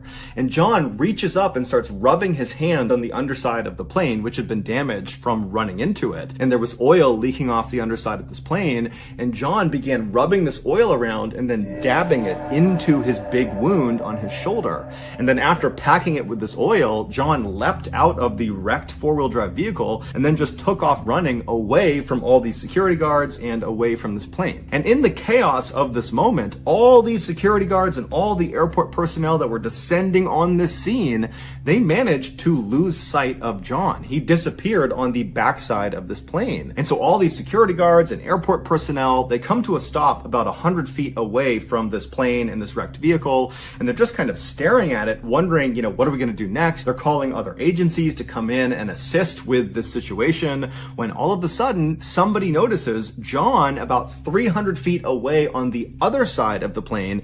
He comes out from behind a building. And so he's running towards the plane. He's running towards this wall of security guards and other airport staff. And John, he manages to get all the way up to the plane before anybody can come up and apprehend him. And when he reaches the plane, he stops for a second, looks up at the engine of this airplane that's still spinning. It's been turned on, and John jumps into the engine, and instantaneously John ceases to exist. He is completely decimated. No one knows for sure what actually caused John's rampage, although it's assumed it had to do with whatever this unnamed health issue was. Ultimately, his death was ruled a suicide. One of the most dangerous Olympic sports is called luge. In a nutshell, one or two people who are called lugers will ride a sled down a hill as fast as they can. But this hill is this narrow, winding, banked ice track, and these lugers will ride a sled that will go as fast as 80 miles per hour or faster. While accidents in luging are actually quite uncommon, when they do occur, they can be catastrophic. In 1986, a luge track was built on a ski hill in Alberta, Canada, for the luge event of the 1988 Winter Olympics. This track and the surrounding ski area was called Canada Olympic Park. After the Olympics were over, this park was open to the public for recreational purposes. Nearly 30 years later, on January 29th, 2016, 3 teenage boys snuck into Canada Olympic Park after hours. They made their way up the hill until they reached this blue 6-foot-tall fence that was covered with warnings telling people to stay back and don't go past this fence unless you are authorized personnel, and these 3 teenage boys were not authorized personnel. Inside of this 6-foot-tall blue fence was what looked like this tall flight of stairs that led up to what looked almost like a log cabin. And that cabin was the starting house of the luge track. The track literally came out of the cabin and fed down below. The 3 boys, one of which had actually worked at this park the winter before selling tickets, they looked at each other and grinned and then chucked their plastic sleds over this blue fence, and then they climbed up and over themselves. Once on the other side, they each picked up their sled and then made their way up the stairs into the starting house. Once they were inside, they kind of arranged themselves to see who would go first, second, and third. They put their helmets on because they all brought helmets. They strapped on headlamps so they could see the course because there were no lights on the course. And then one by one, they began going down this luge track. But surprisingly, it wasn't that fast. As they went down, they would actually stop and have to use their feet to get going again. But that was because they had these cheap plastic sleds that were not designed for this luge course. What you needed were these specialty sleds with blades on the sides that got you up to full speed. And so after the 3 boys eventually, slowly, painfully made their way all the way down to the bottom of this luge track, they were pretty disappointed, but they thought, okay, well, let's just all get in one sled and we'll go down again, and with the added weight, we should go faster. And so they marched their way back up, all the way up to the top of the starting house, and all 3 of them sat in one sled and they pushed off, and sure enough, they went way faster. They bombed all the way down this track. It was so much fun. They were totally exhilarated, and after doing it a couple more times, they decided, okay, our luck's gonna run out, we're gonna get caught, and so they climbed back over that blue fence and snuck out of the park without getting caught. The following weekend, those 3 same boys, along with 5 of their friends they had recruited, returned to Canada Olympic Park after hours. And so the 3 boys that had been there the weekend before, they led the group up the hill. They got to that blue fence that surrounded the luge starting house, and one by one, each of these teenage boys climbed up and over this fence, and they made their way up the stairs into the starting house. Once they were inside, they began figuring out who was going to go in each of the 3 sleds they had brought along. And they determined they would put 3 boys in the first sled, 3 boys in the second sled, and 2 boys in the final sled. Because of how successful the previous weekend's trip down the luge track had been, according to the 3 boys that had gone, this time the group decided they did not need helmets because this was relatively safe.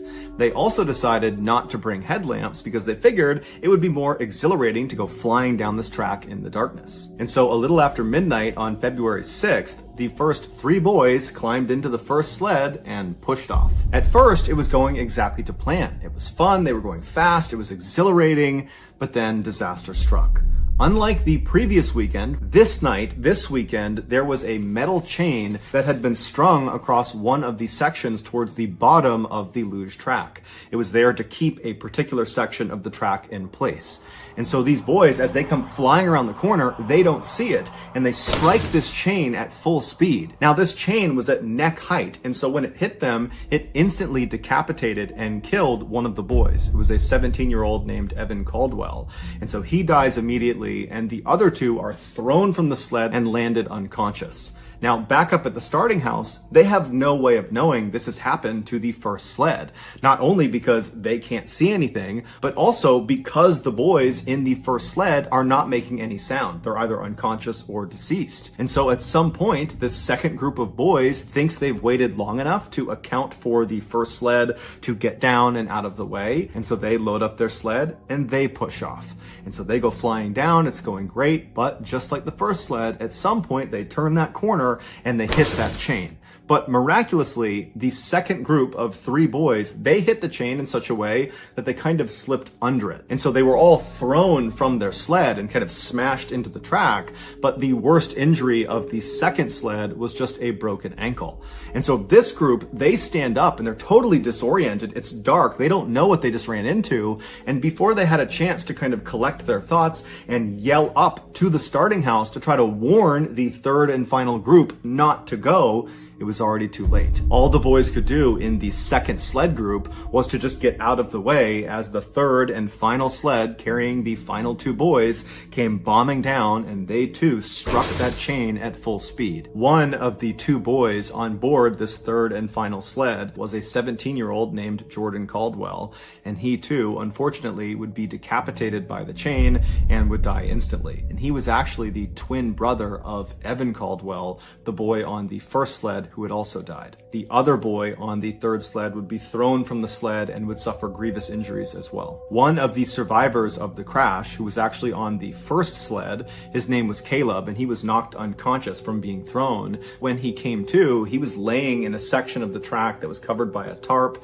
and at first he couldn't see anything, he couldn't hear anything, but he just felt like there was something lodged in his throat, and it was making it very hard to breathe. Most likely that was just from his throat being crushed in from hitting that chain. And so as he's struggling to breathe, his senses began to come back to him, and his sight came back, and he noticed he was laying down, and one of the boys who had been on the second sled was kneeling next to him. This was one of the boys that had not been badly hurt, and he had his hand on Caleb's shoulder, and he was praying for Caleb to survive. And so as Caleb is taking in that someone is praying over him, he notices somewhere else. His hearing is starting to pick up. He can hear someone else, and it would turn out to be a boy named Mark, who was on the first sled, who had been very badly injured. His face was very badly beaten up.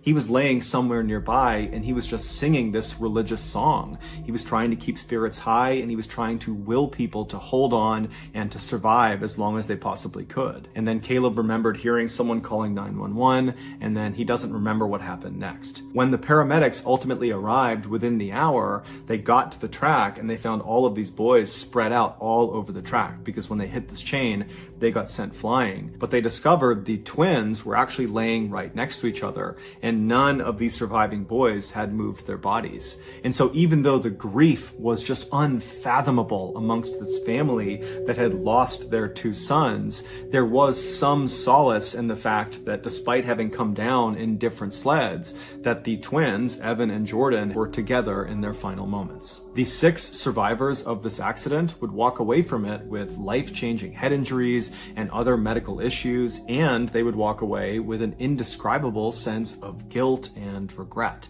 But they consider themselves lucky because at least they survived. IQ, which stands for intelligence quotient, is a measure of someone's intelligence. To find your IQ, you need to take an official IQ test, which gives you an IQ score. The vast majority of people will score about 100 as their IQ, and so that's considered to be the average intelligence for any given person. but a very small number of people will score somewhere between 130 and 160. And so that's considered to be a very high IQ. Those are very, very gifted people. And then there is an even smaller group of people that score above 160. And so that is the genius class. Anybody who scores above 160 is literally a genius. To give you a sense of just how rare that is, Albert Einstein, who is largely considered to be one of the smartest people to have ever lived, he was not even considered a genius, at least not by his IQ. He was about 160, so right on the cusp of geniusness. But as we will learn from this story, having an exceptionally high IQ does not make you immune to making unfathomably bad choices. In 1991, 31-year-old Jackie Katarik, who had a genius IQ of 170, so she was smarter than Albert Einstein, she graduated from UCLA Medical School with honors. She completed her medical residency, which is like a multi-year apprenticeship for new doctors, at Cedars-Sinai Hospital in Los Angeles, which is one of the very best hospitals in America. After that, she opened her very own practice just north of LA in a town called Bakersfield, California, and she also became a part-time professor at her alma mater, UCLA. By all accounts, Jackie was brilliant, she was successful,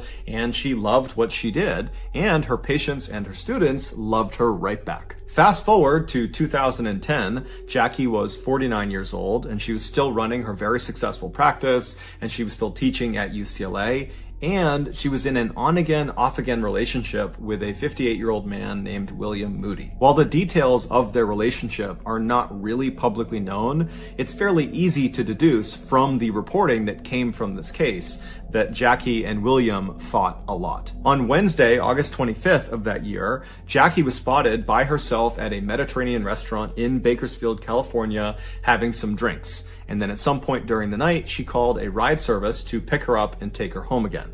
Even though we don't know this for sure, it's assumed she was too intoxicated to drive, and that's why she called the ride service. The following morning, Jackie did not show up for work. Her assistant at her medical practice is the one who noticed Jackie had not shown up, and so when she didn't, she called her boss, but her boss didn't pick up, and so after a couple of failed attempts at getting in touch with Jackie, this assistant called Jackie's boyfriend, William. And so William, he picks up the phone, and when the assistant asks him, "Hey, have you seen Jackie? She has not come into work today," William actually says, "Yes, I saw her last night." William would explain to the assistant that the night before he was in his house by himself in Bakersfield, California, not far from this restaurant where Jackie was last seen, and he said that at some point, unannounced, he saw Jackie pull up in front of his house. And so he could tell from her general demeanor and her look and her pace that she was upset about something, or he just sensed there was going to be some conflict if he went to the door. And so he decided to actually slip out the back door and kind of run away from his property before Jackie could see him. And so he actually left the property and went to a friend's house who was nearby and spent the night with this friend. And so when the assistant called William, William was actually still at this friend's house. He had not been back to his actual property. And so he would tell the assistant that, the last I saw of Jackie, it was late at night. She had pulled up in front of my house, but then I split. So I don't know what she did. I assume she left. But William would tell the assistant that, I'll go back over to my house and I'll see if she's still there or if there's some indication of where she might have gone. And so William hangs up the phone, he leaves his friend's house and walks the couple of blocks back to his own property. And when he gets there, sure enough, right out front of his house is Jackie's car. Now, William knew his house was locked and Jackie didn't have a key. And so Jackie must just be sitting in her car waiting for him to return. And so William walks up to the car expecting to see Jackie and expecting probably to fight about something. But when he gets up to the car, Jackie's not in there, but her purse, her cell phone, her wallet, that's all over the inside of the car. And so William turns and looks at his house thinking, is she in the house? Did she somehow get in? Is she on the back of the house? And so William just starts yelling out for Jackie as he begins to walk around his house. And so as he goes around towards the back of the house, he's yelling out for Jackie. No one's calling back. And then he reaches the back of the house and there's no sign of Jackie, but he sees there's a shovel on the ground near his back door. And then he looks at his back door and it looks very obviously like someone, probably Jackie, had been using the shovel to try to pry open the back door. Like they were trying to break in, but it hadn't worked. And so William just kind of sees that and then continues walking around the other side of the house. So he's completely walked around the entire property. There's no sign of Jackie. And so he's thinking, okay, I guess she must have gotten in somehow. She's in the house somewhere. And so William goes to the front door. He unlocks his front door. He goes inside. And even though he knows all of his doors have been locked, all the windows are locked, he's kind of on edge because he's thinking she's got to be in here. But he walks through his house and there's no sign of Jackie. And there's no sign that anybody else had been in there since he was last in there. And so he's totally puzzled because it doesn't really make any sense that Jackie's car is out front, but he's thinking, okay, maybe she got here and then she called a ride service and went somewhere else. I'm sure she's fine. So William calls the medical assistant and says, look, her car is here, her stuff's here, but she's not here. I don't know what she's doing. I'll let you know if anything comes of it.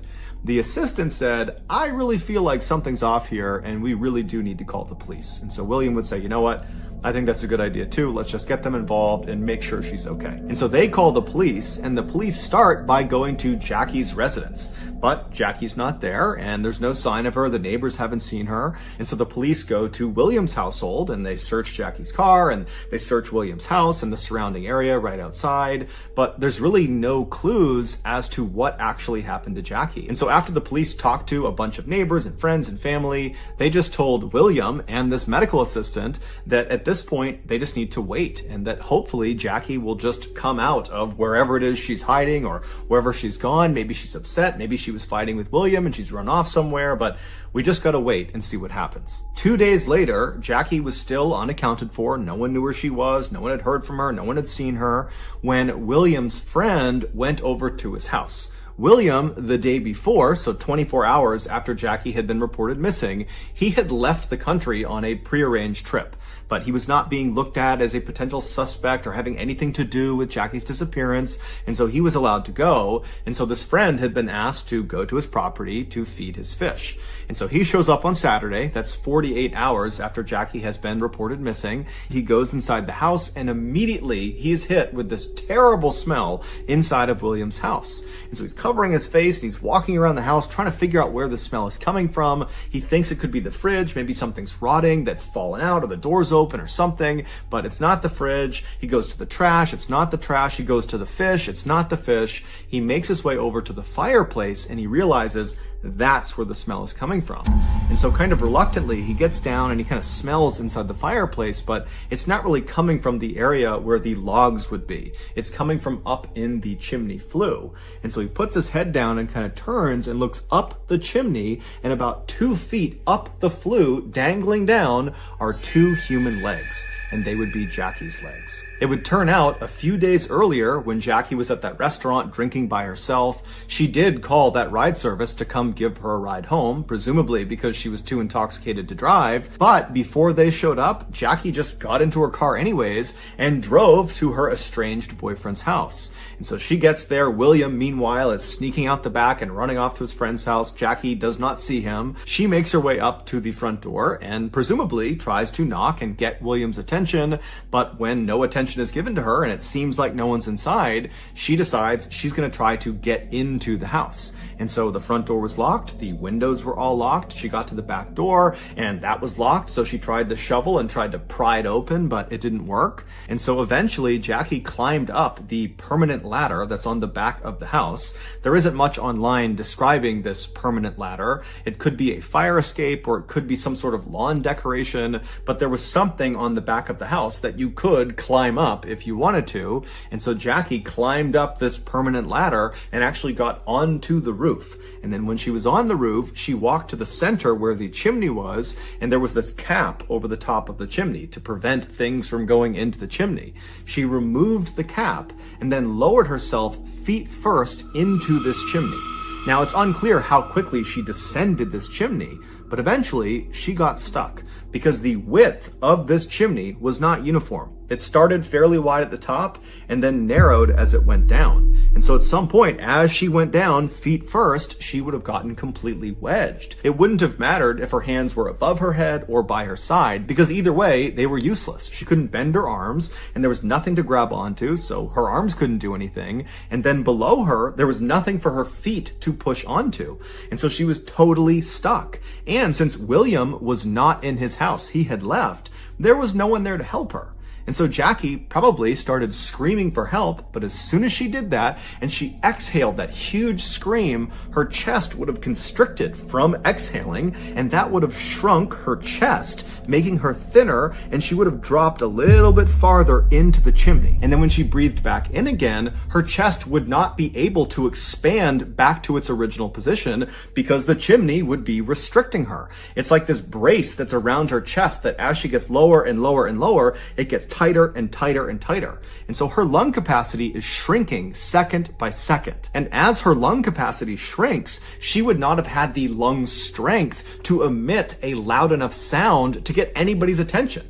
Basically, she couldn't scream. She couldn't take in a big enough breath to scream out. And so she was just stuck in this totally compromised position in this claustrophobic little chimney where she could do nothing but wait and hope maybe William or someone took notice of the fact that she was in here, even though, again, she couldn't get anyone's attention. And so most likely she would have begun rationing her breaths because, again, every time she breathes out too much, she goes farther and farther, making it harder and harder to breathe. And at some point, starting on Thursday night, she would have heard William in the house. He would have been only a few feet away from her, but she can't make a sound loud enough to get his attention.